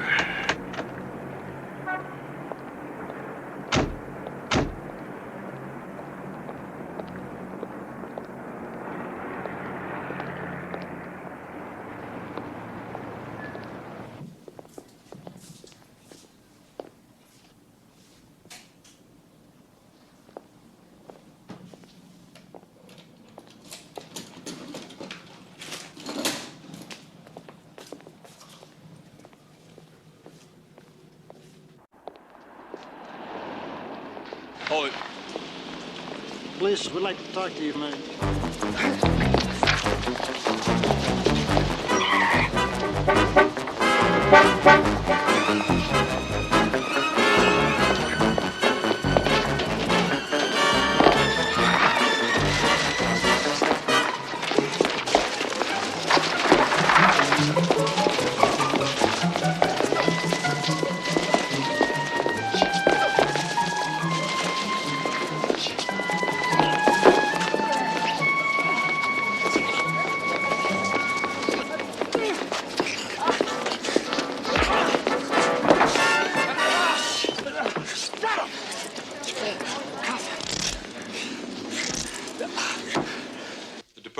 calls Miss Rose Gentry. The defense objects, Mr. Chairman. Miss Gentry has no testimony which would have a direct bearing on the case. I would argue that Miss Gentry can establish a pattern of conduct, which is important to the case.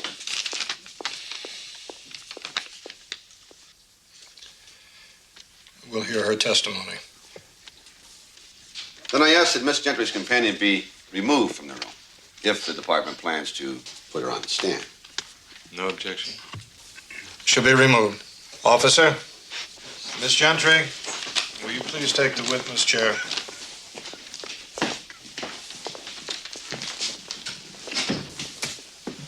Miss Gentry, please relate to the board what you told me this past week regarding Officer Anderson. Sure. She picked me up about 9 months ago on a phony grand theft beef. And when she got me alone in the tank, she started getting fresh. Could you be more explicit? You know, touching with the hands and asking me if I want to get off the beef. Well, I was innocent, see?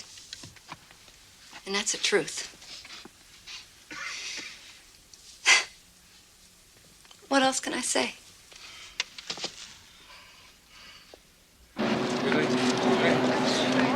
I told you I didn't have anything to do with any murder. I wasn't even near it. I think got them all, I'm a Bill. gopher. Jacob's a gopher. Jacob's a gopher, huh? Well, we're not too interested in gophers, are we, Joe? Not unless we can't find the #1 man. What about it, Jacobs? You know where the #1 man's located? Huh? Let me tell you something. You cooperate with us, we'll go for something a lot less heavy than murder. You really mean that? He means it. An office. 220 Kelmore. Kelmore? Kelmore Street. Put a name to that. Silvano. What's his first name? John Silvano. Just one other question, Jacobs. Can you testify how Nina Daniels got herself killed?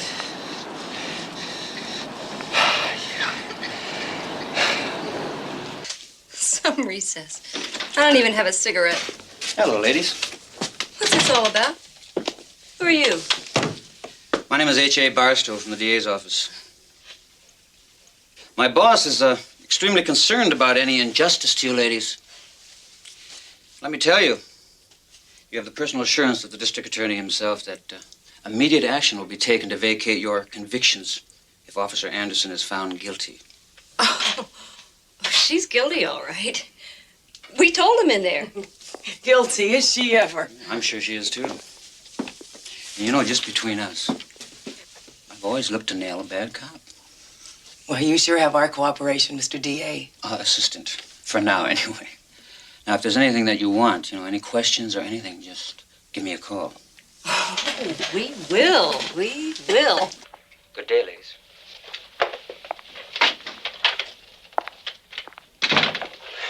Didn't I tell you we had this thing set like a trap? Just make sure you've got your story straight when they call you. Remember, I got molested in the tank, and you in your cell. Right. I was in the cell when our lady cop propositioned me. Talk about a hammer. We are gonna stroke those dummies into thinking she's guilty as sin. I think the ladies can be returned to their cells, officer.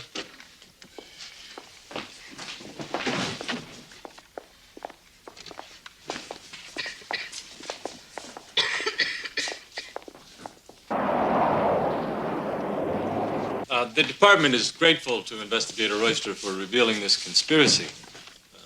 However, the evidence doesn't totally absolve Officer Anderson of the original charges. What are you leading to, Sergeant? There is one more witness who should be called in order to fairly evaluate the total nature of the allegations. The department calls Marlena Simpson. I object. Marlena Simpson has no direct testimony. You're out of order, Officer Anderson. I am here because I am suspected of being a lesbian, not of misconduct, which is the real issue. We will evaluate the evidence.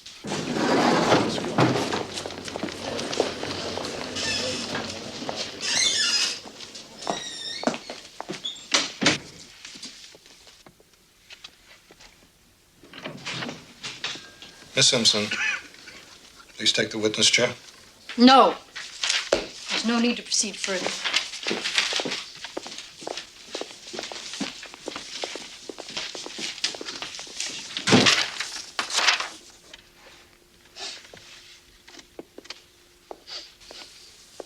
This is a resignation.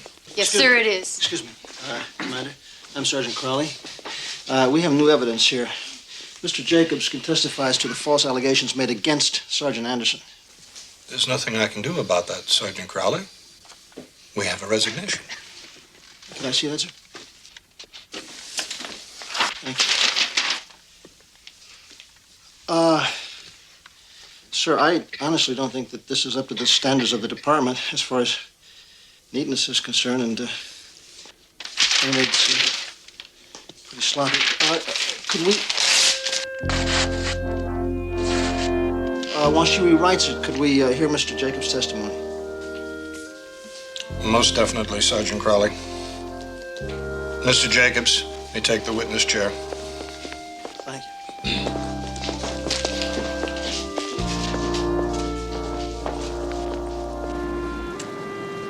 You know something, Pepper?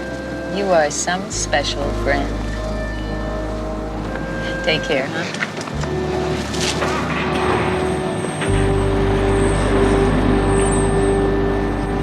So long. Hey, Pep. Hi, Bill. Well, looks like you're back on the force, kid. Yeah, maybe with a raise? What do you mean a raise? I did all the work. No, you should have seen me. I almost killed myself chasing Jacobs down Magnolia Boulevard. I'm so sorry I can hardly... Hard to reach your wallet? Oh, that's funny. Okay, wise guy. Maybe I can swing a little increase. After all, you and your snitch are into me for $10. Cheap at twice the price. Maybe I can work something out. With TJ? Yeah. Oh, I'm sure you can. I'm talking about a massage. She is a masseuse, right? The shape you're in, with TJ, a good massage could kill you. Get in the car, Sergeant.